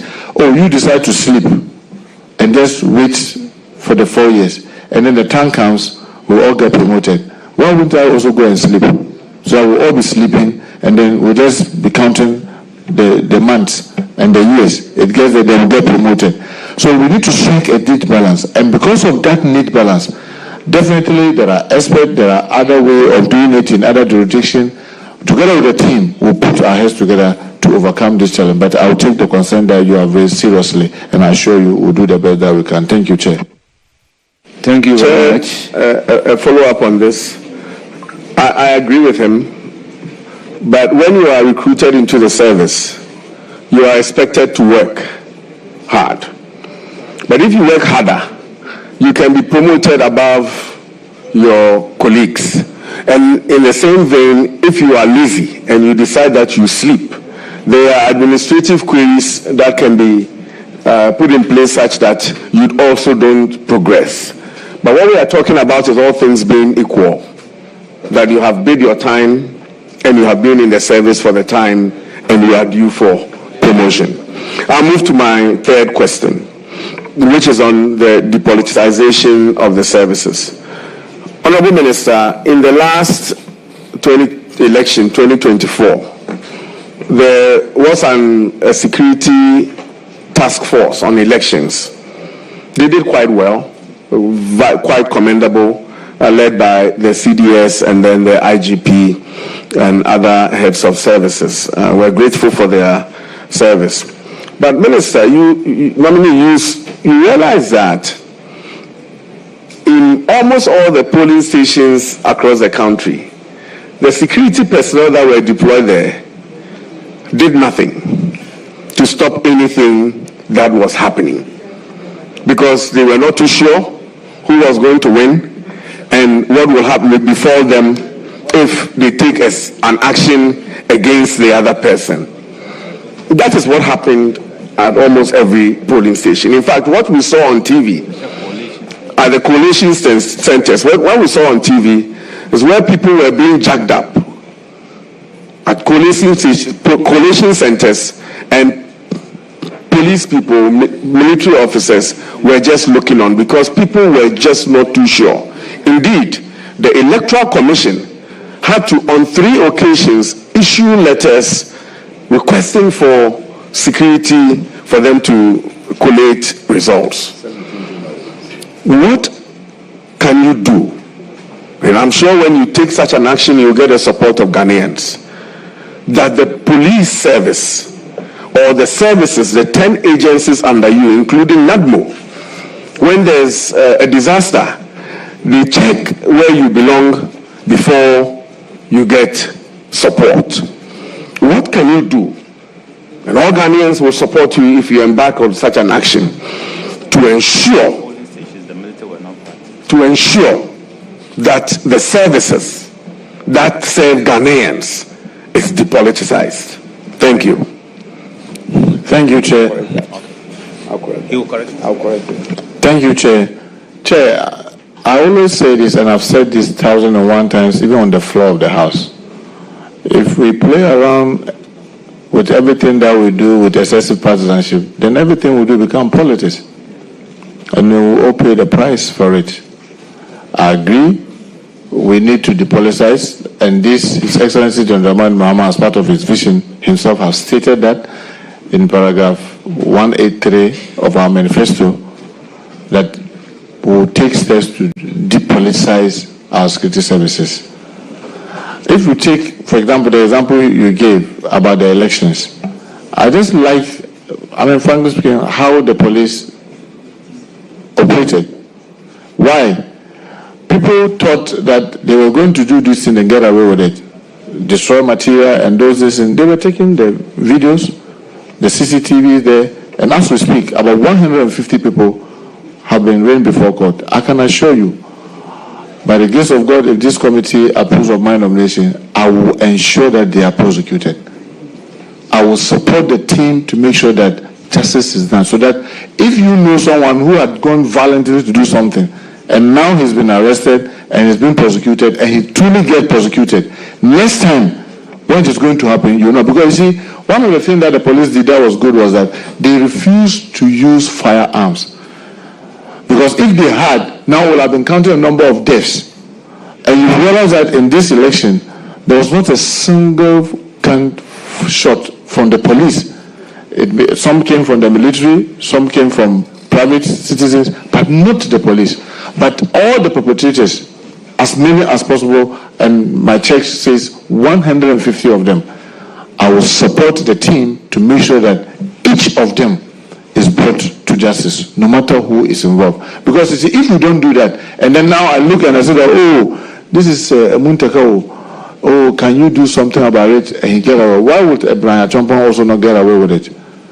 But if you see that Muntaka is being dealt with, then the Brian Achompong will know that when it gets to his thing, he can't get away with it. And for me, I keep saying, Mr. Chair, my faith tells me in the Holy Quran that God himself says he hates injustice. He is just and he hates injustice. And it will be unfair for people to just do the wrong thing and use political covering and hide away from it. I will not encourage that. And His Excellency John Dramani Mahama has stated that in our manifesto as part of his vision. And I will support that and will make sure that the right thing is done. It's not going to be easy. It will come with backlash, but we will be determined to stand by the vision of His Excellency John Dramani Mahama to ensure that the right thing is done. So that at least, even if we don't succeed in eliminating this excessive partisanship in our security services, we'll bring it to the barest minimum. Thank you, Chair. Thank you, Honorable Leader. I am generally encouraged by your posture on the promotions on the matter of small arms and the depoliticization of the services. I can assure you that the process that you start in depoliticizing the services, inshallah, when the next MPP government will continue from there. Now, in 4 years. On the issue of, on a lighter note, Honorable Muntaka, when you are receiving a gun salute, you have to be at attention. You were too relaxed in receiving that gun salute, and it wasn't impressive. You have to be at attention. Congratulations, nominee, and I wish you very well. Well, Mr. Chair, I was vehemently against that shootings in my house because I told them that, no, that was why I came out, and I've since made the officer to apologize. And it's also gone viral because I don't think that was right. Yes. Thank you, Mr. Chair. Thank you very much. Now proceed to give the floor to Honorable Hajia Ladi Ayamba. You have the floor, Hajia.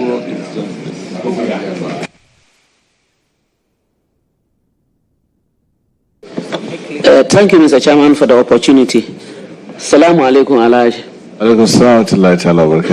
Let me start by congratulating you and saying that may the Almighty Allah continue to bless and protect you, and that His will be done. Inshallah, thank you. Mr. Chairman, I just want to ask something which is very, very relevant because I come from the Boko enclave. I am a Moshi, you are a Dagomba. So many Dagombas behind there, so many Kusasis around, so many Mampushis around. And we all know the route that we are coming from. That is the Moli Dabani area. or root. And Nagwewa himself has his grave in my constituency. That is Pusga. So Pusga is the almighty place. Will you, as the Minister for Interior, and who will have to take up the issue of these crises in Boko, come in and let us understand that we are one and the same people, and so we should stop all these hullabaloo that is dividing us. Will you do that? And that apart, I would just say a very big congratulations to you. I wish you the best, and you take care of yourself. You know it better than I do. Thank you. Mr. Chairman, thank you very much. I can give my sister the assurance that I will be very interested in assisting the team and His Excellency John Dramani Mahama to achieve that vision that he promised the Boko people, that will do everything humanly possible to ensure that peace returns, not only in Boko, but all the other areas across our country that are having this packet of challenges. And that's why earlier I said the time has come for us to dispassionate about this and call for a national conference on the future of our chieftaincy, so that we'll be able to know that aside all these things that we are here, if anybody, if a UK citizen walks into this room, it will be very difficult for that person to look at us and say this person is that. Maybe apart from maybe our height and complexion, the person will not be able to differentiate us. And yet we consistently try to show that we are different.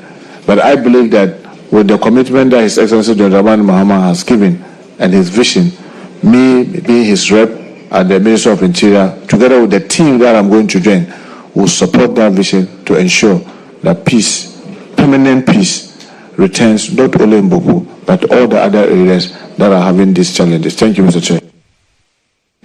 Thank you very much. The floor is now given to Honorable Peter Lanchini Togo. Thank you very much, Mr. Chairman. Honorable Minister Designate, congratulations. Thank you, my brother.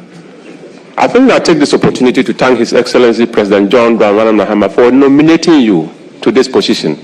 As one of my colleagues said, barring any last-minute change, nothing will stop you from becoming the next Minister of Interior. Inshallah. When you were taking your oath, I was observing you. You appear serious as a man of faith. When you find a political mentee asking his political mentor a question publicly, it might not necessarily be about me, but it's just all about the people who are watching us. You've mentored him in this house for 4 years. Mr. Minister Designate, please, you had a relationship with the Minister for Local Government, Chieftaincy and Religious Affairs for many years in this house before I came. God has designed it. He is not the Minister for Local Government, Chieftaincy and Religious Affairs. You are going as Minister for Interior. That relationship is necessary to ensure that John Dramani Mahama, His Excellency, can reset Ghana in the area of chieftaincy dispute. How will this relationship, as define it, be able to assist you? Bring peace to Boko, one. Bring peace to many of the places that we have curfews. All the curfews we have in this country, about 10, they are all chieftaincy related. So the two of you, you've been friends for years. It is for divine purpose. Take advantage of it, but tell the public, how will you leverage upon that relationship to build peace back? Thank you. Thank you, Mr. Chair. Yes, the local government minister designate, because it's not yet been sworn in, Honorable Ahmed Ibrahim, had been my deputy for almost 9 years of the 10 years that I was in the chief whip office. We work very closely, and you've seen he and I campaign together, and you join us in Wenchi. So the jail is there. My prayer and hope is that the cordial relationship that existed between us, we are almost like a family, will translate it into better output for the benefit of the Ghanaian population by working very hard, collaborating with even other colleagues to ensure that not only in Boko do we have peace, but all over where there are these challenges. And like I said, because in the Constitution, Article 270 debar Parliament from even passing laws that has to do with chieftaincy. Our hands seem to be tied. But what probably my colleague and I, if by the grace of God, we are able to sail through Parliament, will do is to collaborate effectively with the National House of Chiefs and Regional House of Chiefs so that they can fast-track the codification of the line of succession. Because if the line of succession is documented and all of us know that, after Peter comes Aji Azuera, and after Aji Azuera, it can only be Aji Aladi, it makes it easy. It takes away the doubt where Muntaka will just come and run in between people because Muntaka has money, or he's coming from a bigger family, or he's coming from, for lack of better word, a more vigorous family. So he and I will work very closely to assist the National House of Chiefs fast-track this codification. And I'm sure when they're able to do that, it will go a long way to help us. And let me take this opportunity to thank Dasantehene for the role that he's also playing. And we'll try to work very closely with him. Having been, Dasantehene, that has helped in the Debon, it's been helping in so many other places. It is our hope he will continue to provide his wise counsel and make his services available in assisting the government to be able to fast-track, to get peace in all these areas across our country. Thank you very much, Mr. Chair. Thank you very much. I will give the floor to Honorable Ntimfojo. Thank you very much, Honorable Chair. Congratulations, Honorable Muntaka Mubarak Mubarak, on your nomination to the well-deserved position. Given that you are a very respected member of this House, a sixth-term member of Parliament, and an experienced leader of the House, and appointed to the position of the Ministry of Interior, you will be expected, among other things, to provide advice to the President on very serious matters of security sector governance, including advice to the President on appointment or revocation of appointment of heads of various security agencies. Now, there are two schools of thoughts. One that persists that in deepening security sector governance and promoting professionalism, it is important that even when presidential turnover occurs, at a time when heads of security agencies may have served their term midway or at the beginning of serving their term, it is important to maintain them to serve the full term in order to ensure that professionalism is strengthened and integrity of the security services are strengthened.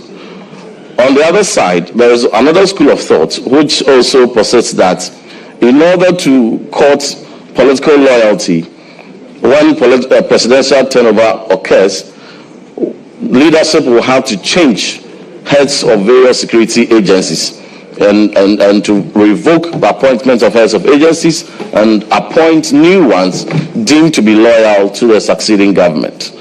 Which of these school of thoughts do you belong to, and would you promote in advising the President, considering the fact that countries or jurisdictions who have practiced the latter have eroded gains in their security sector governance integrity and have been on the path of declining security? Thank you. Thank you very much, Chair. Chair, my colleague and I have been in this house for some time, and I'm sure if he takes the hands that he will see my line of thought. I strongly believe that if we all put national interest first, and I mean well just as you mean well, why should I doubt your action? So why not allow continuity?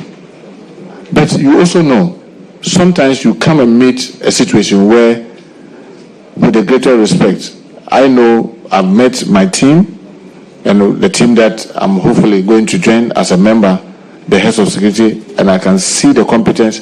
But in some instances, you come and meet people that are just round holes, squares in round holes, allowing that affect the national interest. Because they were not put based on national interest, they were put based on political interest. If you allow that to continue, then you are also not being fair to the national interest. So it will be very difficult to choose one side of your coin, because the exigencies and the time and the circumstances will determine which one you go for.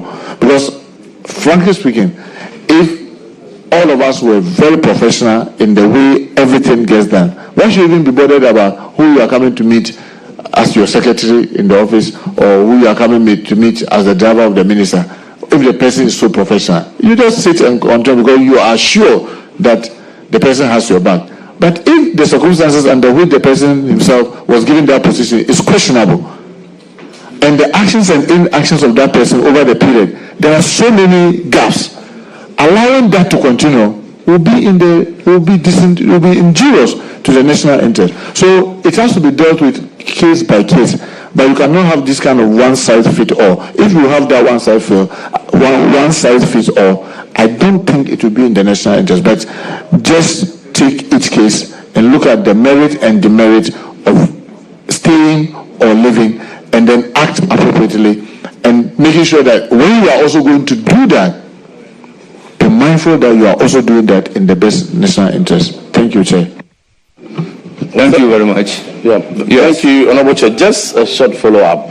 Considering the experience, the extensive experience of the nominee being a leader of this House for a very long time, and his extensive interaction with the heads of the various security agencies, Incumbent, and join his interactions at briefing so far, out of the 10 heads of the various agencies that you'll be heading, do you find any incumbent to be possessing traits of being around a square peg put in a round hole? Well, that would be, Chairman, that would be extremely difficult to tell, because frankly speaking, from a distance, the way you may see an individual may be completely different from when you get closer, and then when you get all the facts.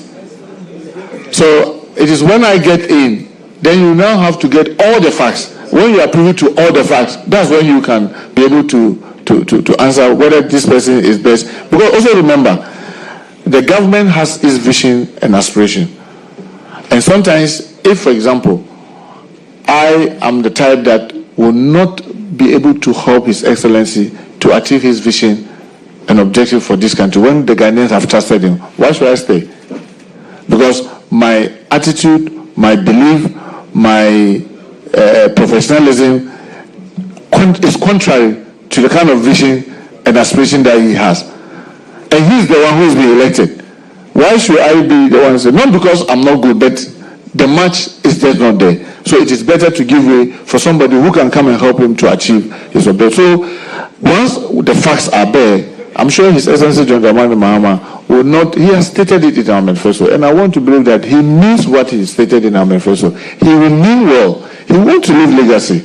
Mine is to assist him in achieving this legacy. So we will not be acting based on favoritism, based on hearsay, based on what we want, but I want to believe that the advice, if it becomes necessary, that I will give His Excellency will be based on the best national interest, and I want to believe that he will also act in the best national interest. Thank you, Chair. Thank you, Honorable Chair. My last question. Very well. Ghana's democracy is one that is very enviable. We've gone through 5 turnovers very successfully. Even one others think that once you pass 2 turnover tests, your democracy has consolidated. However, one factor that is still inimical to the sterling democratic credentials we have is the rather unfortunate phenomenon, perennial across various transitions, of post-election violence. You have provided responses to certain specific aspects of this, but specifically, in an earlier response to a question that you gave, brilliantly and eloquently so provided, you indicated your preference for commission of inquiry in specific cases where you think that would be appropriate, and even cited an incident of killings which you are aware, and one commission of inquiry was constituted. It fast-tracked investigations and prosecutions and served justice promptly. Considering the magnitude of the post-election violence that we have seen this year, would you support those calling for commission of inquiry into specific acts, the attack on the Anglo-Good Ashanti or Boase mine, for instance, and certain specific killings that took place in some constituencies, to augment on the already investigations and prosecutions you had identified. Thank you. I wish you the very best. I have every confidence in your ability to support the president to succeed, and I know you yourself will succeed. Godspeed. Thank you very much. Thank you. Chair, I can assure my colleague that I have very good experts as a team that I'm going to join by the grace of God. All these things will be reviewed. But let me take this opportunity, Mr. Chair, to say, I've been around for some time. I remember very well, I was a member of the cabinet of the late President Morse, when after winning power, he insisted that we cannot continue doing this tit for tat forever. And all of us tagged him, Father for all. I remember MMDCs even had to stay for about 6 months and all that. He sacrificed, I mean, he stood the ground. We pushed. That time, many of us were much younger with a lot of youthful exuberance. I remember in cabinet, I would say, when you do this, you yourself, in your house, they came and took cars when you were not around and harassed the second lady, President Rawlings. They did this, all that. I mean, emotionally, spoke around the cabinet table. Then he said that, look, you are young. If you don't learn to forgive, God will not forgive you. So let us push all these things behind us. He did all that. Unfortunately for us, when power changed in 2017, we went back to the 2001 behavior. And it nullified the sacrifice President Mills made. I must admit, ask the police, the security experts, the post-election violence, all that we have seen, I condemn them. His Excellency John Dramani Mahama condemned it. You remember he even called the then president to act. But believe me, they were nowhere near some of the things that happened in 2017. That is the way we need to be truthful to ourselves. That look, what is good for you is equally good for me. We should all be acting knowing that you mean well, I also mean well. It's just that this time you have been chosen over me and I'll be patient. The next time I may be able to chosen over you. But when we make it look as if that once I have been chosen, I have to show you where power lies. I have to stample on you and step on your neck so that you can feel the pain of loss. Then this thing will perpetuate. And my fear is that one day, it may get out of hand and all of us will get. I don't think we need to wait to get there. That is why, again, I remember very well, the late chairman of the NDC, Dr. Kobneji, I remember I was part of FEC then, when he said, look, we are in power. Let us show the good gesture first. Let us go to the NPP headquarters to visit them. So we, the political actors, will start talking so we can de-escalate the tension. I remember, that time too, I remember very long. Chairman, you want us to go to NPP when we are in power? Why? You want us to look like we are weak? When we have power, why can we be seen as if we are afraid of them? He refused as elderly statesman. We went. Visited the NPP at their party headquarters. Had time, chat, and interacted. And they promised they were going to return that visit. I don't know whether it is going to happen tomorrow. So when that didn't happen, then everybody was telling her, Prof, Dr. Kuneja, we told you. So let we, the political actors, I mean, I've been in this house long enough. And I don't say it with apology. Napo is my brother. We are like twins. We grew up together in the city, Kumasi. His father was like a father to me. My mother is like a mother to him. But he belongs to MPP. I'm in NDC. Since he became the MP for Mensia, before him, I came to Parliament before him. Before him, there was always conflict between Aswanse and Mensia. The Congress were always fighting violently. When he became an MP, and we kept that relationship, they will see him visit me. His sponsors will see me visit him. Why would they fight? The fight stopped. And for almost 16 years, there had never been any conflict between Aswanse and Mensia South. So let us, we all sitting around this table, mean well, extend courtesies to each other, and think about each other in the good sense. When we do that, I'm sure most of these things will not be happening. Thank you, Mr. Chair. Thank you very much. It's now the turn of Alhaji Alhassan Omar.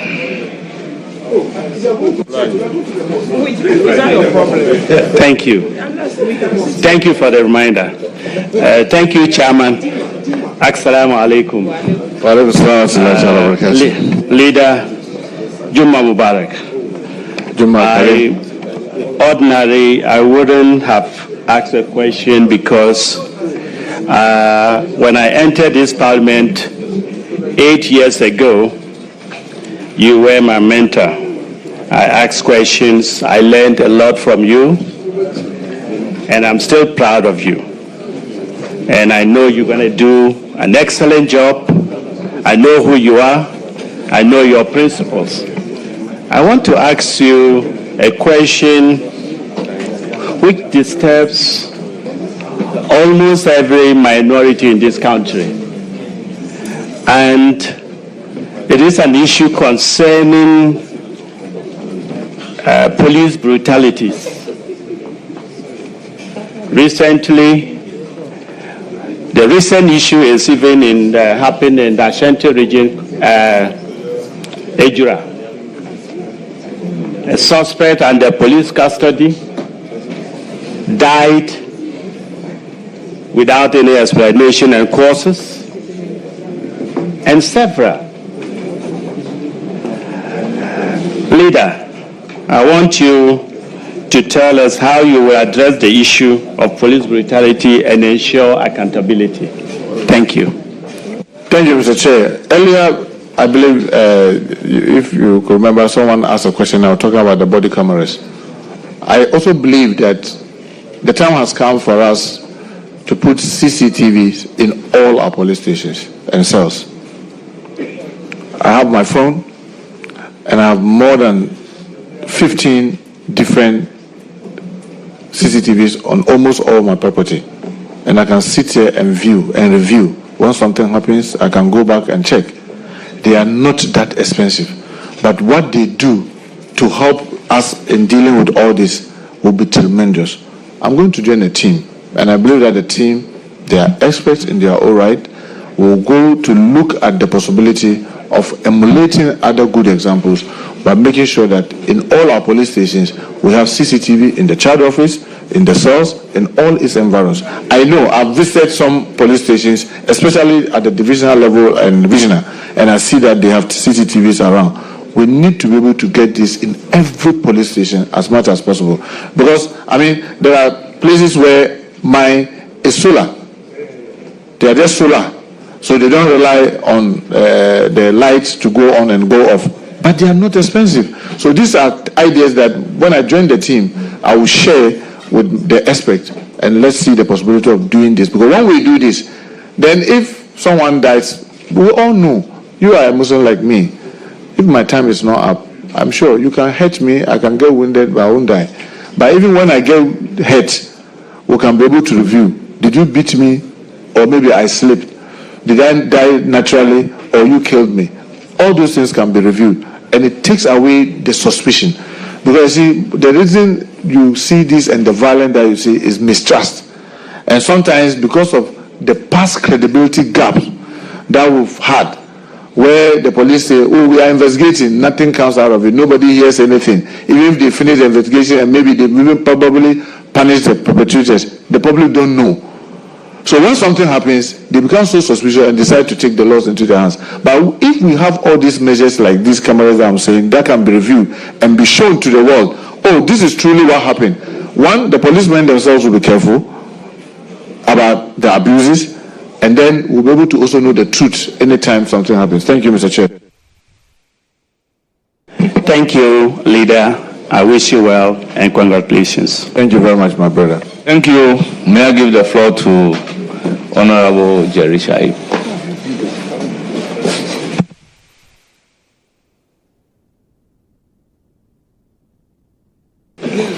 Thank you very much, Honorable Chair. Honorable Chair, I'm interested in the welfare issues of the security agencies. Because, I mean, the guys will normally say that to it, all much is expected of, much is given.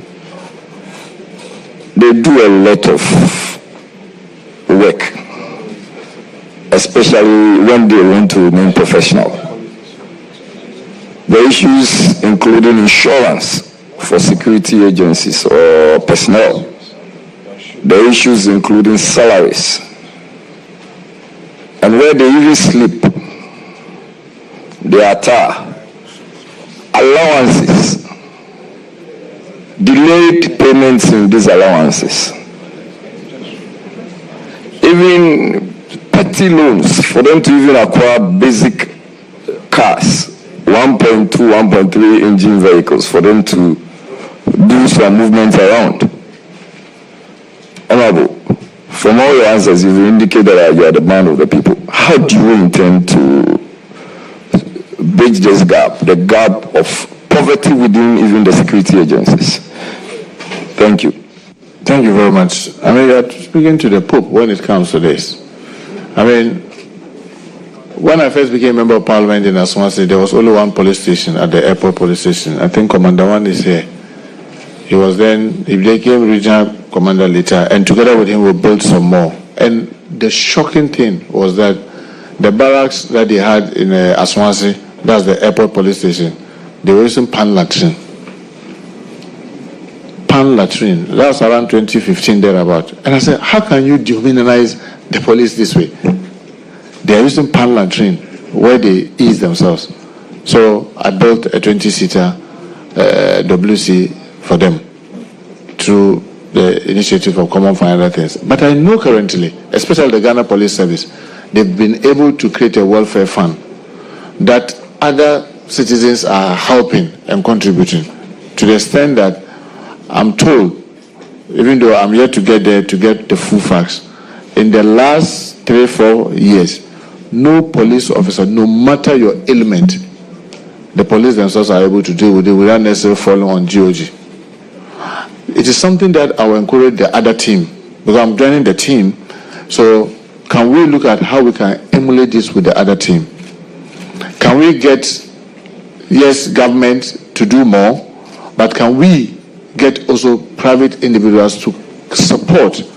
Can people who God has endowed be able to support our security people so that they can support us? I mean, I always read widely. And I remember Carnegie, one of the richest guys in America, who says, I spent half of my life looking for money, and I spent the other half giving it out to charity. In this part of our world, we are not very good as charitable giving. Like I mentioned, what Pentecost did in assisting the prison service. Let us all learn.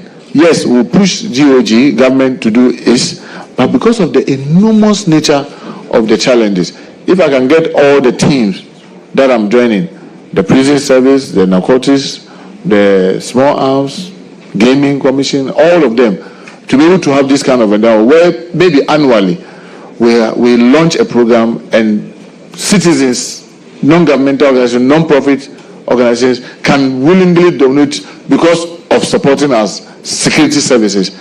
I'm sure it will go a long way to deal with most of the challenges that you're talking about. Thank you, Chair.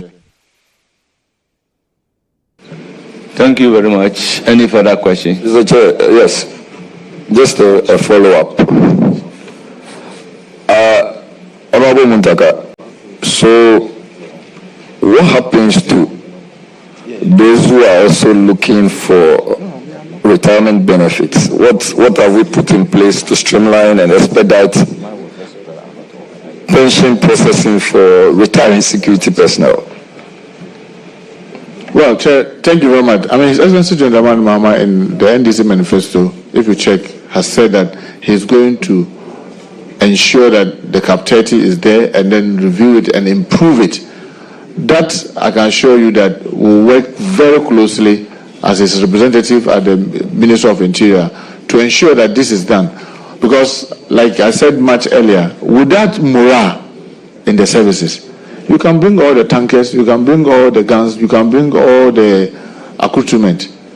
The men to man it, if their morale is low, we will have a challenge. So, like I repeatedly said, we have a national security strategy.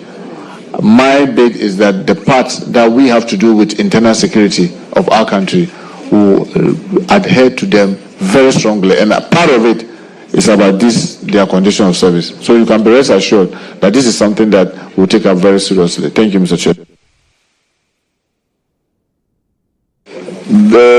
His Excellency President Mahama is currently driving a very beautiful V8. The procurement of that V8, whether or not it meets security standards, and whether or not, as Minister of Interior,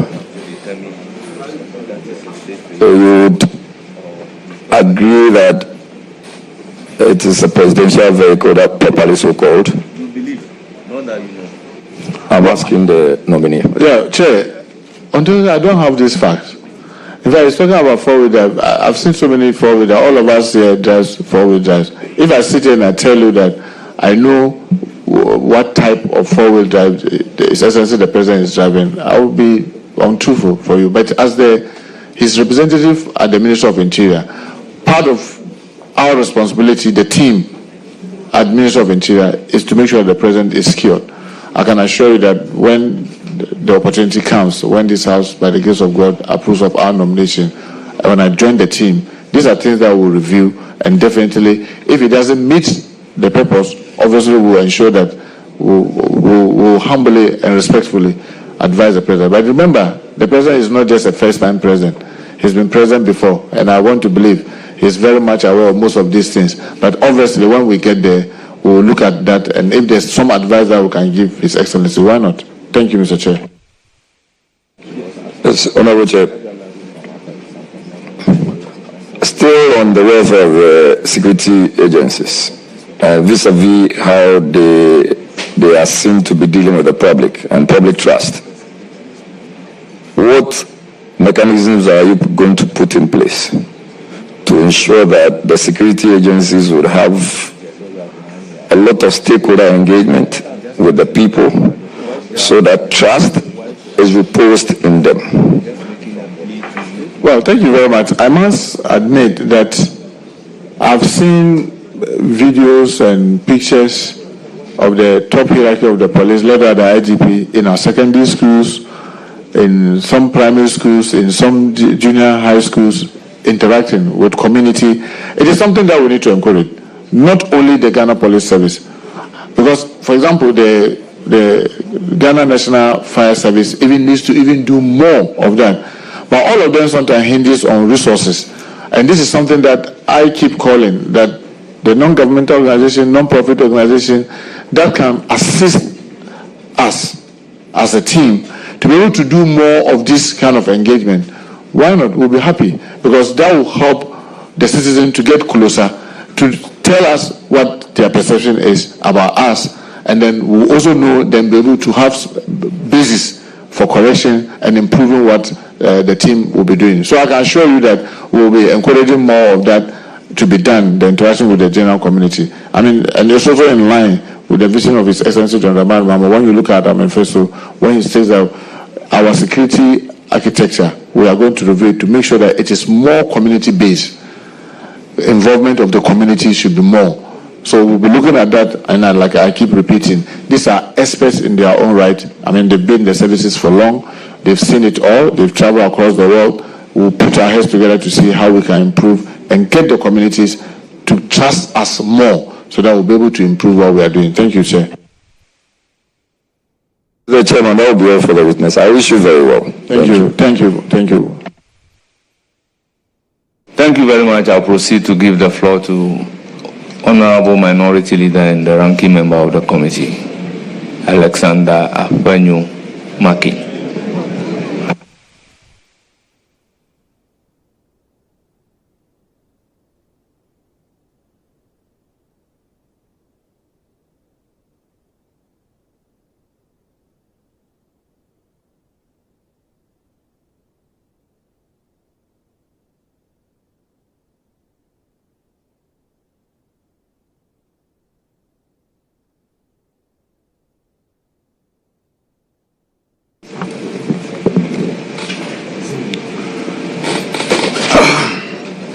Good afternoon, Senior. Good afternoon, Minority Leader.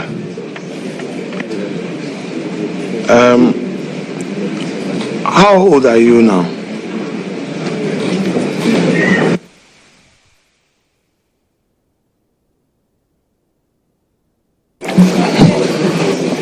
Well, based on the separation that was done to be able to get me my date of birth, it says I should be about 54 now.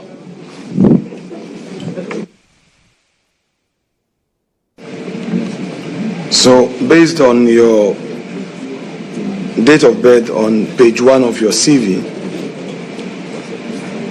which states you were born October 17, 1971, you are 54 now. I should be heading towards 54. Very well. So you are 53 now? Yes, Minority Leader. Senior, in 2009, how old were you? 2009 February, how old were you?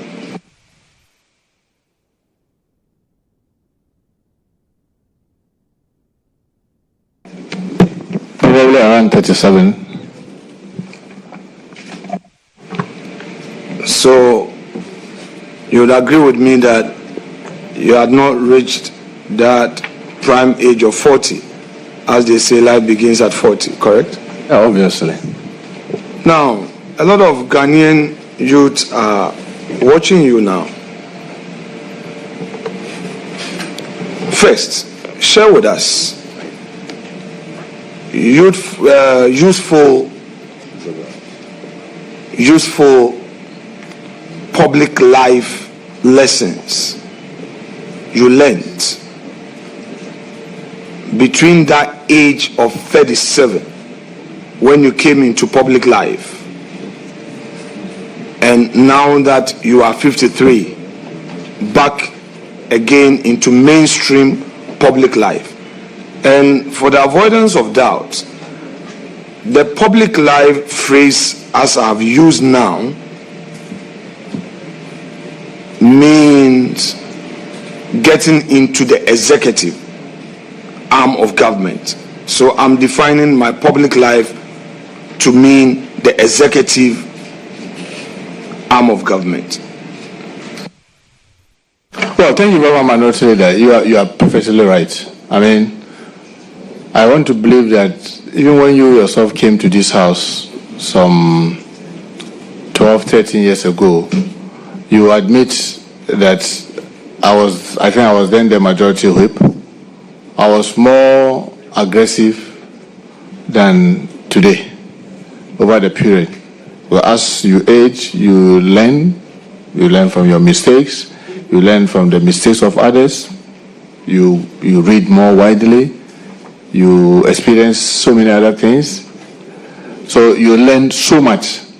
And the tendency for you to think and review and probably even share with others before you act is much better when you are older than when you are younger.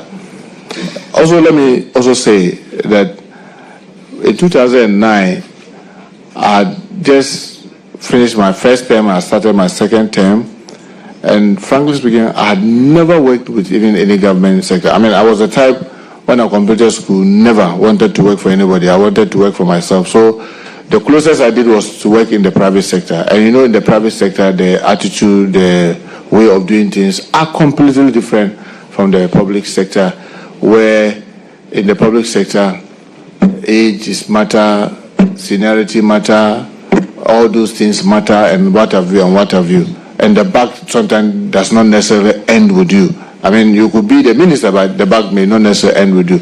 Today, I've been in the system for long. I've learned, I mean, you will admit, I've been even in Pan-African Parliament alone. I've been there for over a decade, traveled across the world, at the continent. You see so much that makes you act differently from when you were much younger, that you didn't have the kind of experience that you have when you are in your 50s. So definitely there's a huge difference between my good self. I can tell myself that Sometimes my children wonder and say, why are you tolerating this from this constituency? I said, don't worry, the person is young. When he grows, he will understand. So, yes, I've learned so much. You were 37 when you entered into the executive arm of government.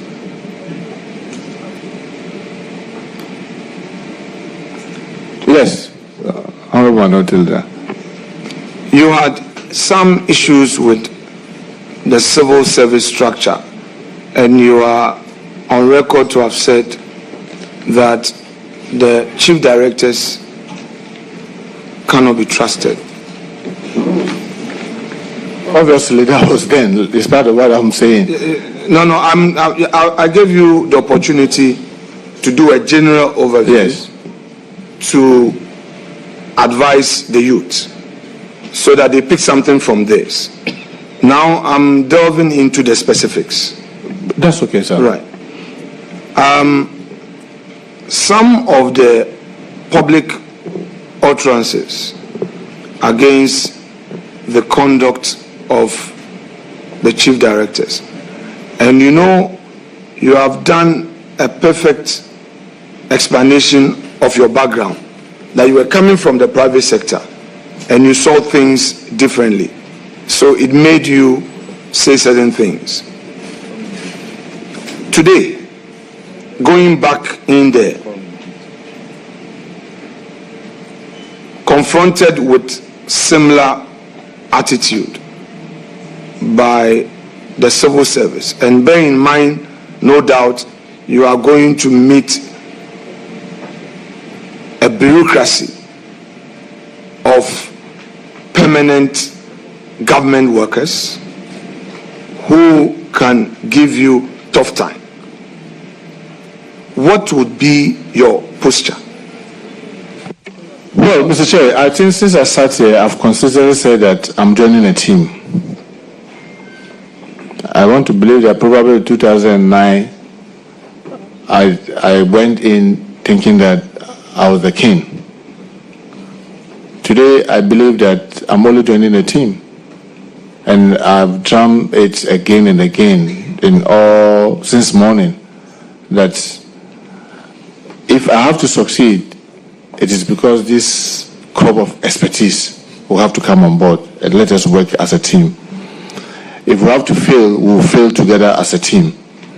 My attitude is completely different. I'm, by the grace of God and with all humility, as you know, now I even teach leadership in UPSA. I teach master class in leadership. Obviously, you cannot be an effective leader if you think you know it all, or you see people as this, it is you and me.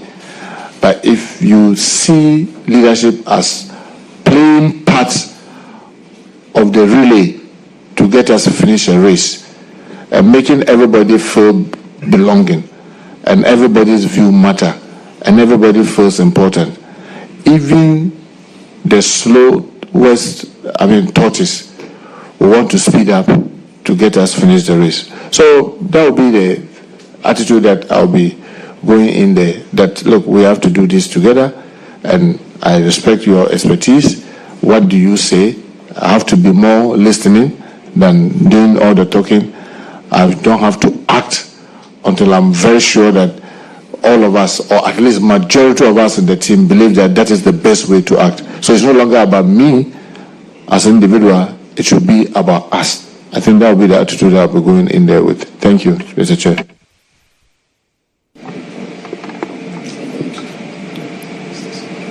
Honorable Leader, you have used a word king, and you juxtapose it against your yesterday. Muntaka at 37 thought that leadership meant he being a king. Muntaka at 53 believes that leadership to him is being part of a team. In a recent interview with a Joy FM journalist, you had cause to critique the leadership of the Speaker of the 8th Parliament of Ghana.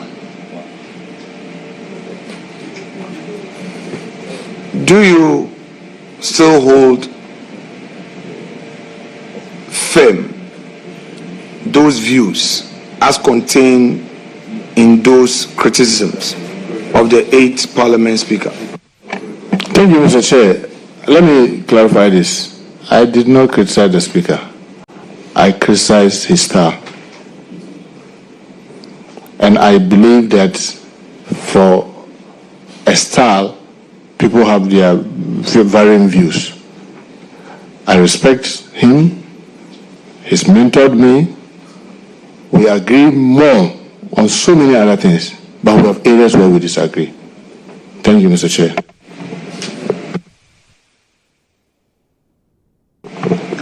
Honorable nominee, so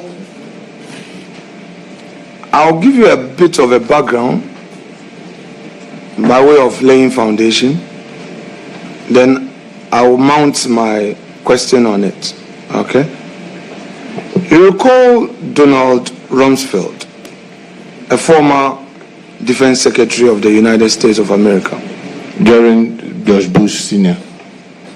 Very well. Some journalists were pestering him on some very important matters of state. They pushed him over and over again. I'll try to paraphrase what he said. That there are known unknowns and there are known unknowns and there are unknown knowns.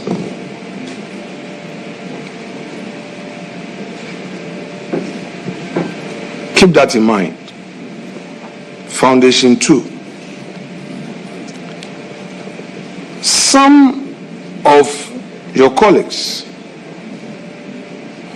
who I interacted with upon your nomination expressed joy upon the announcement because they say you are very hardworking. But we're quick to also say that when your back is against the wall, you can spill.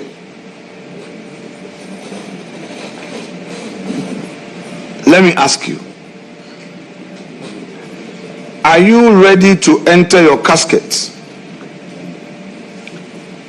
with some debts on you in when you are innocent to save the nation? Thank you, Mr. Chair. Mr. Chair, I would say that you are asking the Pope. I'll just give one example to reiterate this. I believe, Minority Leader, you knew how we elected Mr. Speaker into office. Everybody in this country had done everything humanly possible. I believe even including the security agencies to know which of your guys supported us, and they don't know. Because but we know. You don't know. It's not we true. Know. You we don't. know. You don't. We know. You don't I'm go sorry. there. I'm Honorable sorry. nominee. I'm sorry. I'm sorry. Answering question. You ask a question. I hope you let me answer. Well, but because you've introduced that, I'm saying that we know. You don't. You don't. You can only guess. You cannot say you know. But do you know? I work with people, and I vow and told them that not even my wife will know this. I will die with it, and I meant it, and I will die with it.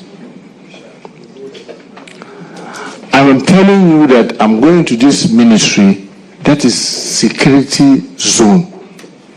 an area where you talk less, you act more. I can assure you that even, I'm sure, Honorable Minority Leader, you and I, in the last few years that will be in this house, not even few. You are inadvertently spilling. No, I'm not spilling. I'm saying that over the period. Inadvertently spilling. No, Mr. Minority Leader. I'm saying that over the period that you and I have been in this house, you can attest to the fact that there have been so many things between us that no third person has ever known. And I can assure you that no third person will ever know. Because you can trust me that when I say I am doing this with my honor, I meant I'm doing it on my honor. But obviously, like you rightly said, when you push someone to the wall, I mean, it is said in the account, when you chase a coward to the wall, you see his braveness. Yes, all of us have our values, we have our principle. It gets to a point where if your core values are going to be compromised, you rather prefer to walk away. That is a natural thing. But I can assure you that when it comes to, as people say, spilling the beans, I will be the last anybody can doubt whether I keep confidentiality. I can be angry and be talking about it, but the details and specifics of things, you can never hear it from me. Yes, I'm human. I'm not an angel. I can have my weakness and strength. Thank you, Mr. Chair.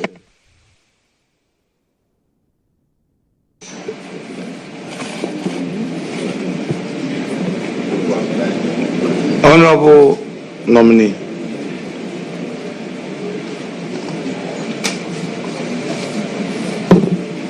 Let's go back to your CV.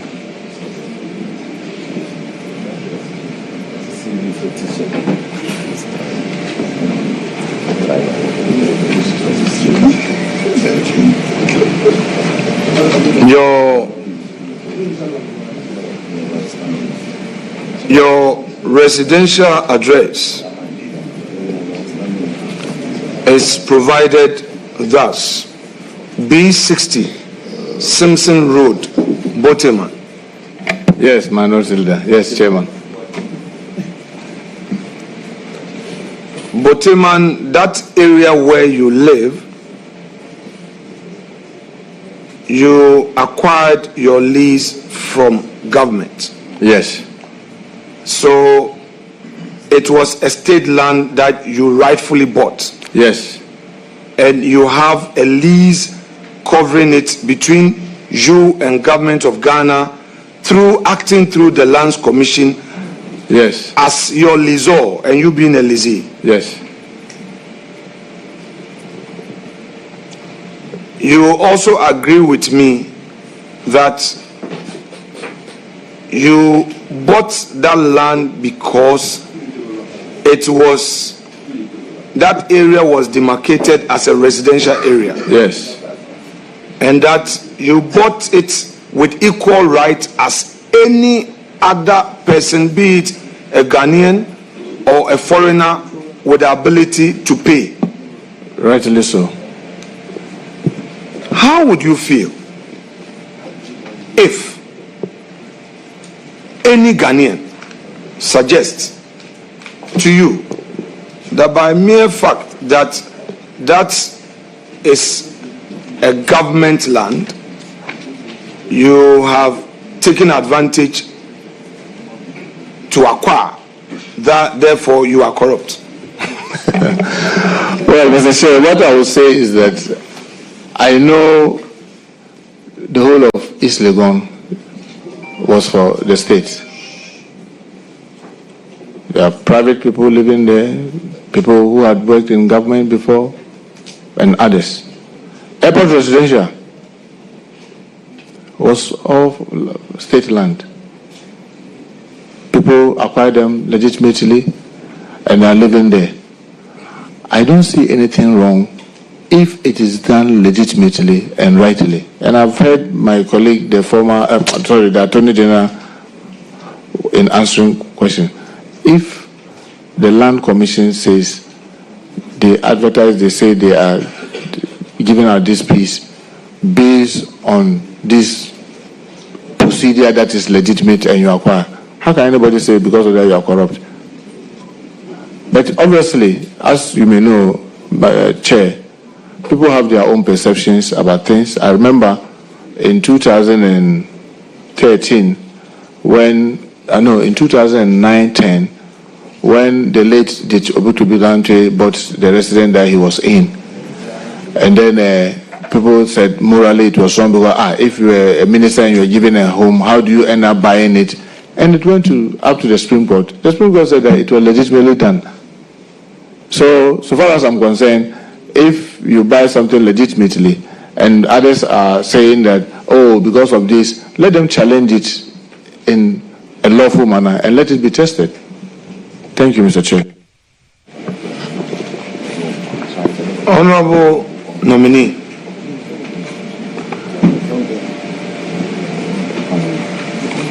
What do you say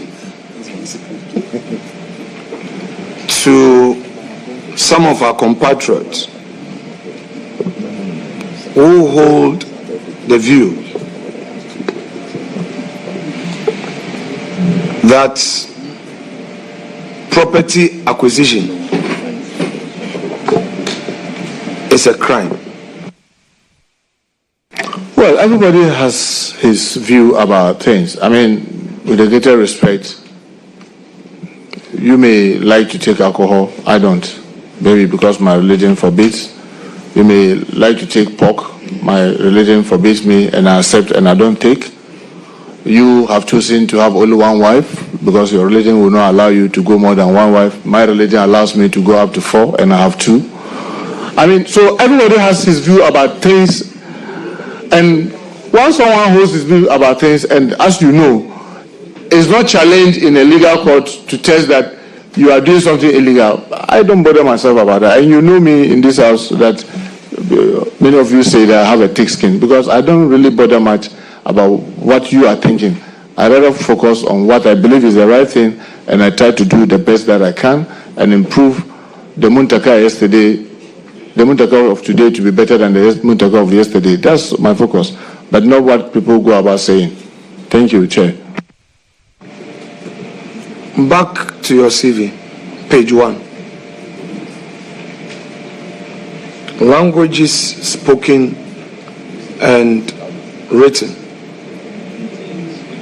Hausa, Twi, Dagbani, and English. I know that some of your Dagomba friends taught you how to speak Dagbani. I don't know whether they taught you how to write Dagbani as well.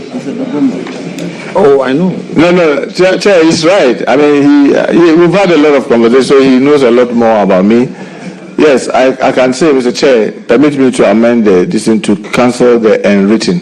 Because obviously, even the Hausa, I cannot write very well in Hausa. The only one that I can write very well is English. Even Twi, I can't write well, so it's an error or it's a mistake. So, if permit me, I will amend it by just saying that language is spoken. Thank you. Please, permission granted. Honorable nominee,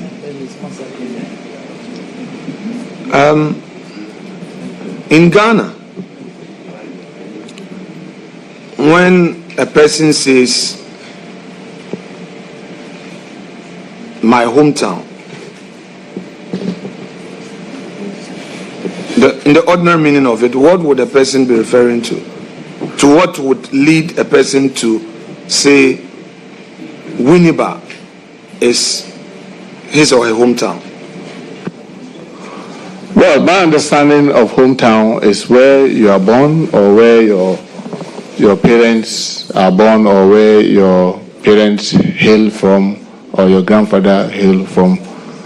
So it's just too unfortunate that in our country, our belief is that make reference to only where your grandfather comes. But I think it's absolutely wrong. Because if we are going to do that, then all of us will leave this country. We will all not be Ghanaians. Because everybody came from somewhere, that moved to somewhere and somewhere and somewhere. So me, my hometown is Kumasi. That's where I was born and bred. That is where I have lived. I have siblings who do not even know Techima, not alone to get to Tamale. Yes, I'm a Southerner with a northern background, and I'm proud of it. I attended Tamale Secondary School. I get to know the families. I visited Kumbongo, where my grandfather hails from, and I'm happy to be a Dagomba, but I was born and bred in Kumasi, and I use Kumasi as my hometown, and I'm very proud of it. Thank you, Mr. Chair. Share with us a bit of your northern background. Well, my grandfather, I'm told, my great-grandfather, I'm told, hailed from Kumbongo. My grandfather was born around Kumbongo, grew up in Kumbongo, moved in trading through Salaga and landed in Kumasi through the challenges that you know that exist between the north and the south. So my grandfather died in Kumasi. His grave was buried in Kumasi. My father grew up in Kumasi, also died in Kumasi. My mother, born in Tamale and moved to Kumasi, I'm told, when she was just about 2 years, and has since been in Kumasi to today. I was born and bred in Kumasi. My father has 41 of us. I'm number 14, and all of us born, I think with the exception of 2 that my father said they were born in Salaga. All the others, 39 of us, born and bred in Kumasi. And it is Kumasi that all of us have ever known. Our assets, our larger family. Yes, we have the extended family. We visit and we are proud of them. Some are in Salaga. Some of my sisters married, I've taken them to Salaga. Some of my sisters are in Tamale. Ras Mubarak is my direct nephew. His mother is my direct sister. She's my father's fifth born. But she married, took her back to Tamale. Some of my siblings are in Germany. Some are in London, who are now British. Some are in America, who are now Americans.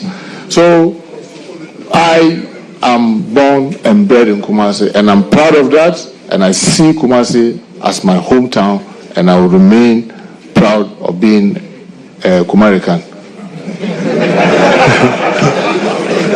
Yes, and my cousin is Anta. Until the funeral came, when his mommy died, and I went, then I realized what the father said, what are you doing? I said, I came to my friends. He said, no, it's not your friend. And they started telling the relation. Then I looked at him and I see one of my uncles. I see they have some resemblance. I said, oh, you see, we have an imam in Asante, the late regional imam. He's late now. He has a slogan that he uses very fluently every time he preaches, just to remind us about the peace. So look, everybody is in everybody's home. So be careful about what you do to each other, because by the time you realize you are related in one way or the other. So it's a very common slogan in our community, Zongo in Kumasi, Kuwa Nigerian Kuwa, to which means everybody is in everybody's home. So be careful what you do to people, because at least you wake up and realize that, not knowing that the one that you are hating is your direct brother or cousin or nephew or niece. Thank you, Chair. So, in other words, you are telling me that should I take a secret ballot on you, my respected colleague, Dr. Amin Adam, is likely to defy my orders and vote for you because you are indeed his blood brother. Mr. Chairman, I don't think It is not for you to answer. Okay, thank you.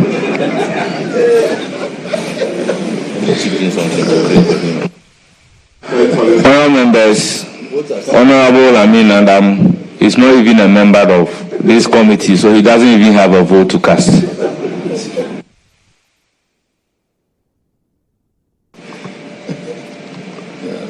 Honourable nominee,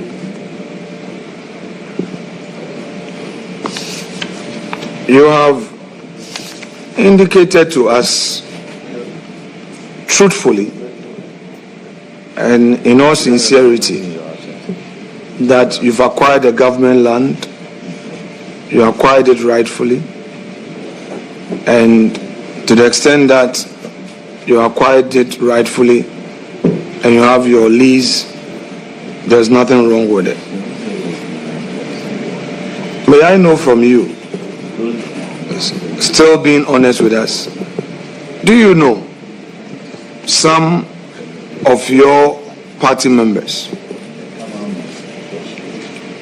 in leadership of your party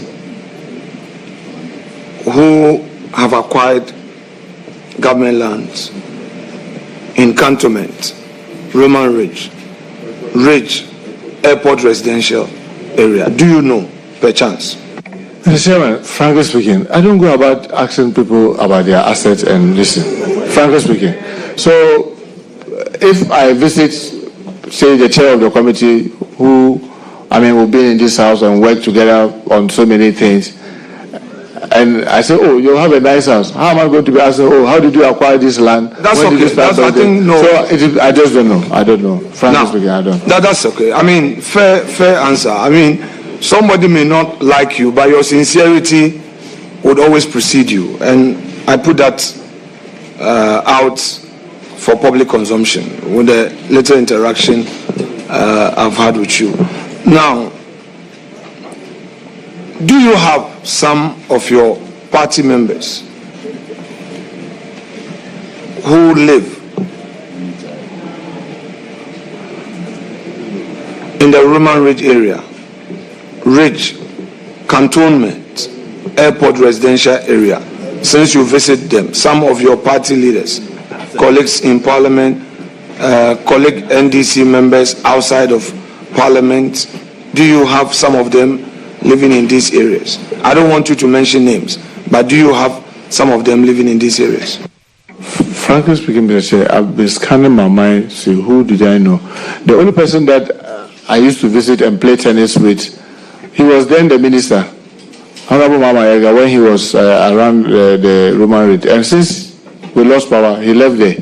I don't know, but I knew that probably he was there because he was a government official or minister, because I could see then Honorable Kumbo was next to him. So we go and play tennis together and do a lot of things together. In Roman Ridge, in Cantonment... Okay, let's deal Cantonment specifically, currently. Frankly speaking, I'm scanning my mind to see whether I've visited any of my colleagues in these two areas. On my honor, no. I can't recollect now whether I've visited anybody in that area. Unless if you see me around any of this area with somebody, you can ask whether, when I visited, I asked him whether he owns a house or the land. Maybe I've moved away from the ownership. Honorable Leader, I intend to be very brief. Thank you. But your question, we are ordinarily entitled to follow-ups. So if you are brief, I'll be brief. Okay. I think that's a good, sign you've given me. I'll try to be very And as you may be aware, your vetting today comes under a special dispensation. I have no doubt about that. For the very security reasons, and it's in the public interest that we take you today for the sake of our country. And as my respected colleague Kennedy Japan and Napo normally say, this is about systems and policies, not NDC MPP. So we are doing this for the country and nothing MPP NDC. I'm just limiting it to and we are grateful. Critical issues. Sincerely grateful. How close are you with Honorable Harun Idrisu? I'll say very close. Do you visit him in his house? Sometimes? Yes. Around Bank Hospital. Yes. That's Cantonment. Yes, I've visited him before. Sorry. Yes. That's what I said. I was scanning my mind to see. So yes. You know he lives at Cantonment? Yes, I know. Very well. That's okay. Now let's deal with the time you left the majority front bench. You recall that Mr. Speaker said this to you. I want to quote Mr. Speaker on the floor. He told you that when one door closes, many more are open. Do you recall this? Yes, I do. How good do you feel being an interior minister today, having this statement of Speaker on the floor of the House in mind, especially when those were your very low moments? Well, let me admit, even apart from what he said on the floor, I'm grateful to Mr. Speaker because we met in his chamber and he repeated same and advised me, you are a member of the Pan-African Parliament, look well. You know you are going to the mosque? Yes. So when he said that in Pan-African Parliament, not long before I became the chair of the Committee on Monetary and Finance, and that has opened so many other opportunities to the extent that if you admit, most of the time I'm not seen on the floor because I was so busy with that. So yes, once the door closed, so many others opened, and I'm grateful for that. Including this one? Yes. Including this one? Yes. Okay. Were you expecting this? Yes, no. Well, I am the one I'm type who live by the day and put my trust in my maker. So I don't wake up expecting things. I just say the will of Allah be.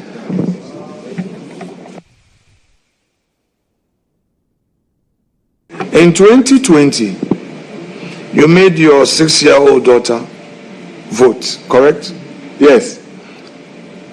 Do you regret doing that openly? No. I mean, my belief, Mr. Chair, was that this was, I mean, I'm very fan of Khadija. She insisted she wanted to be here today. I said no, she should go to school. Very fan of her. I mean, you have 20 children, but sometimes you'll be very fan of one. She said, Daddy, can I see how voting is done? So I said, oh, don't worry, when we get there, I will. So I pulled her by my side to vote. Yes, I must admit, the votes are supposed to be secret. So in other words, you didn't consider the legality or otherwise of your action. That's the thing. You did it out of love and passion for yes, daughter. Knowing that her seeing it and even using her hand to do it doesn't really mean anything to her apart from just having the feel that, oh, I now know what they do. I am letting you know that it was wrong in law. Yes. Later, when it came up, I said, oh, yeah, it's true, because one is supposed to be secret. You get the opportunity to apologize to Ghanaians? I did. Very well. Honorable Muntaka, in 2009, when you were a young person in government, you encountered some controversies. Which controversies ended up ashraj, and you were cleared.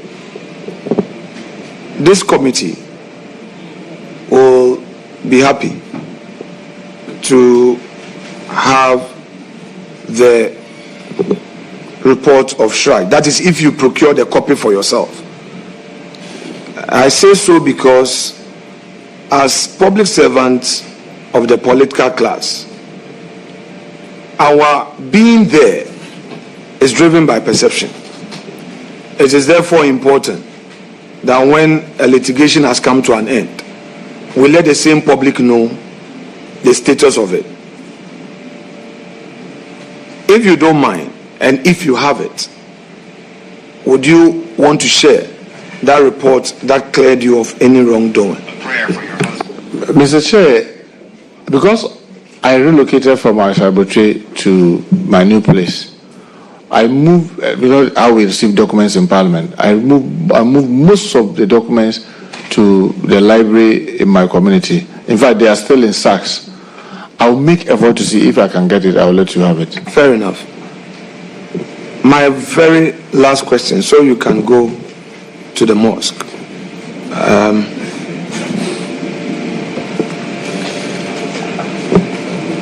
You've assured the country today that you are a moderate politician, correct?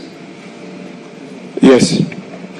You've also assured the nation today that your tenure will not tolerate partisan violence, correct? Yes. You are also telling Ghanaians that you don't subscribe to all the post-election violence we are having in the country, correct? I condemn it, yes. You also assure the nation, particularly the investor community, that you will do all you can to protect their investment in Ghana. Yes. You also verily assure all Ghanaians, especially your political adversaries, to be specific, the MPP members who are in opposition, that your office will not tolerate political vendetta. Yes. On oath, you have said that you will lead your ministry to introduce reforms at our various security agencies. You still committed to that, yes, which you said on oath? Yes. Now, to end it all, you have praised the security agencies, particularly the police. And let me say that the Inspector General of Police, Dr. Akufu Dampare, many may have their own views about him, but I am one person who respects him, admire him, and believe that if we have his type consistently manning our police service, Ghana will be a better place. There may be some disagreement about his style, but I personally believe that what he has done for the nation in terms of security is one that we must all celebrate. What would be your own advice to anybody who would suggest that because he was an appointee of Nana Addo Dankwa Akufo-Addo and he's not 60 yet, an energetic, competent IGP should be removed by virtue of changing power? What would be your advice? Well, I can assure you that when, by the grace of God, this House approves of my nomination and I join the team, definitely there will be assessment of all the team members. You know, His Excellency President Mahama has a vision and objective for which Ghanaians have voted for him. All that will be reviewed in line. And those that, in the views of His Excellency President Mahama, will be helpful in assisting him to achieve that objective, you can be rest assured, especially in the national interest, I will support it. But I will not be able to deal with specific individuals to give assurance that, oh, after this person, he will go. After this person, he will stay. In fact, me, myself, I do not have that power. Even as Minister for Interior, I do not have that power.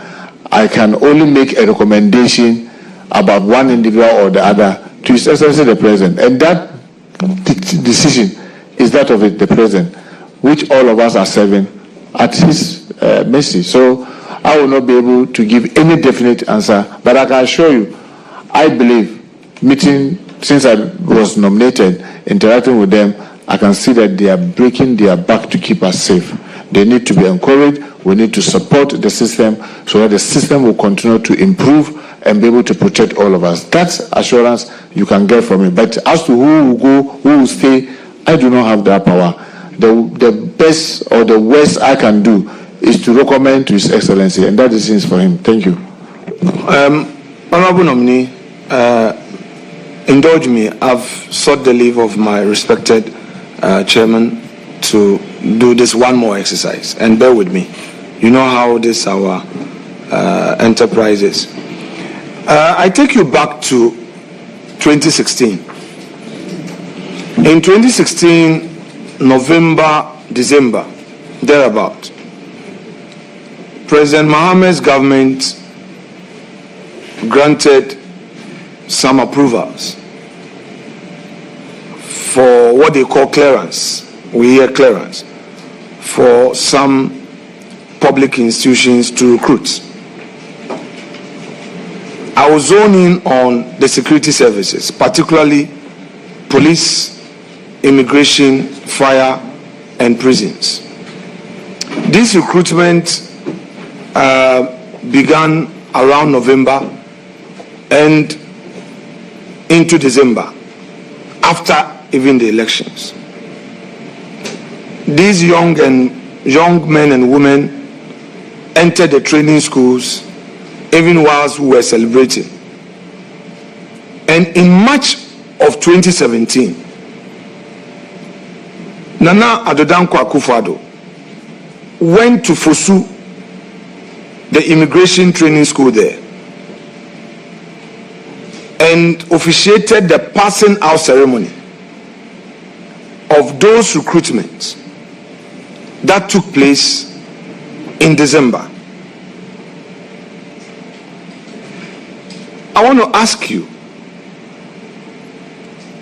there is general apprehension in town. There were Ghanaians who were recruited and are training. If you go to police training school at Tesano, there are Ghanaians, male, female, training. If you go to Fosu, if you go to Tafu, immigration, there are Ghanaian youth training, fire, training schools, all over. They are training. In fact, since I became a member of parliament in 2013, I have benefited from ministers of interior coming to support MPs that bring your constituent to allow balance. When I was in opposition, when you were in opposition, they gave you some. All MPs, they pass it through our leaders. So on authority, I know that those Ghanaian youths who are training are not MPP so-called, but they are Ghanaians who, they are MPs. I'll go there, please. Honorable, can I finish my question respectfully? No, can I finish my question respectfully? The chairman controls this meeting. Order. All right?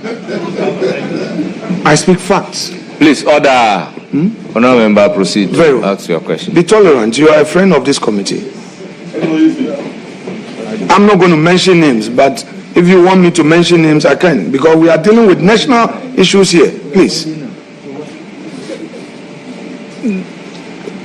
From 2017 all the way to 2024, when elections were being held, NDC MPs got protocols for recruitment. MPP MPs got protocols for recruitment.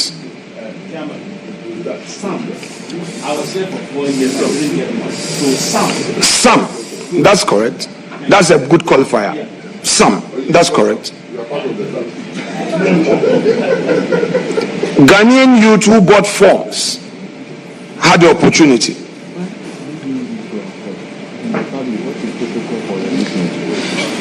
Would you ensure that Ghanaians who are currently in training will conduct their training peacefully, and upon completing their training, you as minister or anybody authorized by you will officiate their passing out ceremony?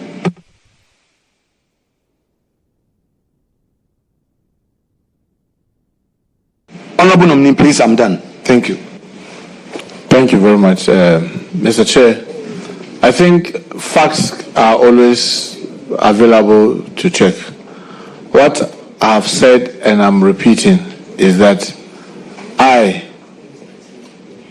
Muntaka Muhammed Mubarak, I will act in the best national interest. That's I will say on this. I'll act in the best national interest. That's all I'll say. Honorable nominee, thank you very much. I wish you all the best. You will hear from us. And that's a very mature response. And I think I'm satisfied. Thank you.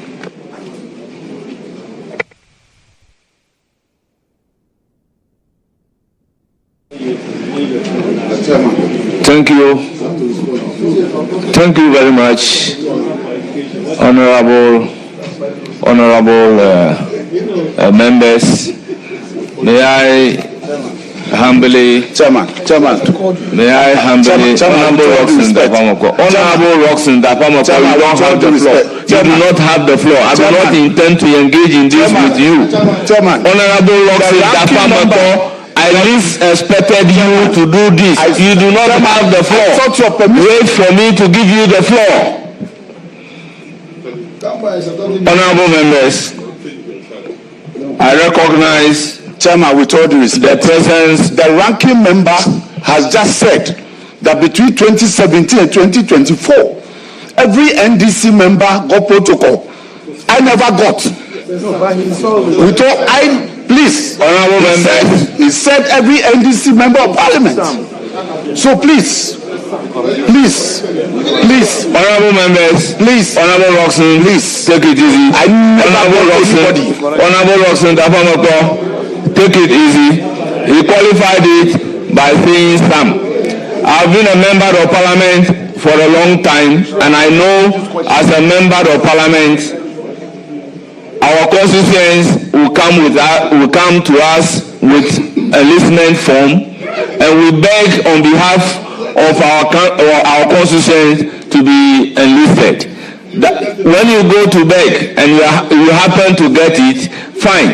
If you don't happen to get it, fine. But I don't have a situation where they will say that automatically as a member of parliament you are entitled to bring this number of people to be enlisted into the police service. So with all due respect, let's handle this with some utmost distance. So honorable members, I recognize the presence of Honorable Matthew Opoku Prempeh, former member of parliament for Menchia and vice presidential candidate for the New Patriotic Party in the just ended presidential election. Honorable members, with this, I proceed to recognize the guests seated behind the nominee who are here to give him moral support. First on my list is Hajia Zinab Ahmed, a spouse of the nominee. I recognize you with your children. Alhaji Muntala Shuabu, father of the nominee. I also recognize Augustus Andrews Nana Akwesi, Ashanti Regional Chairman, NDC.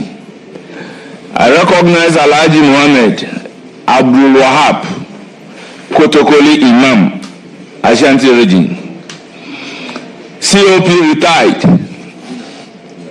Kofi Buachi, Director of Operation at the Presidency.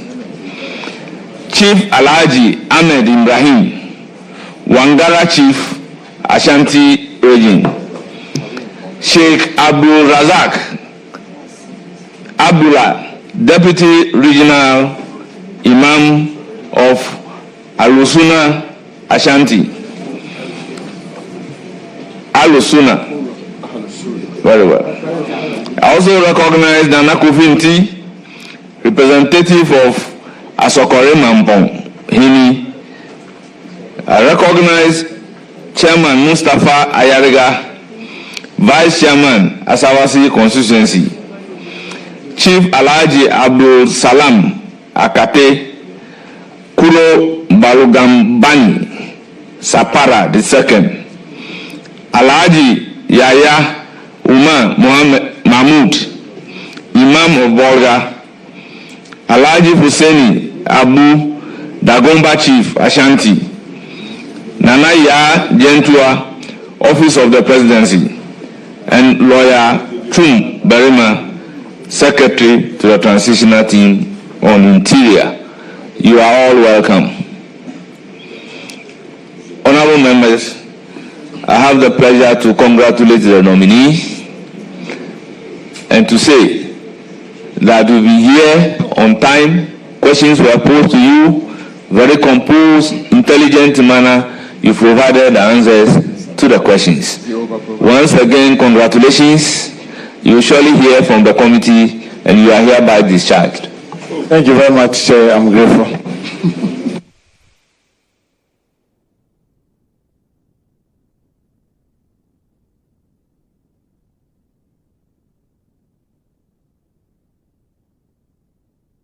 Discharge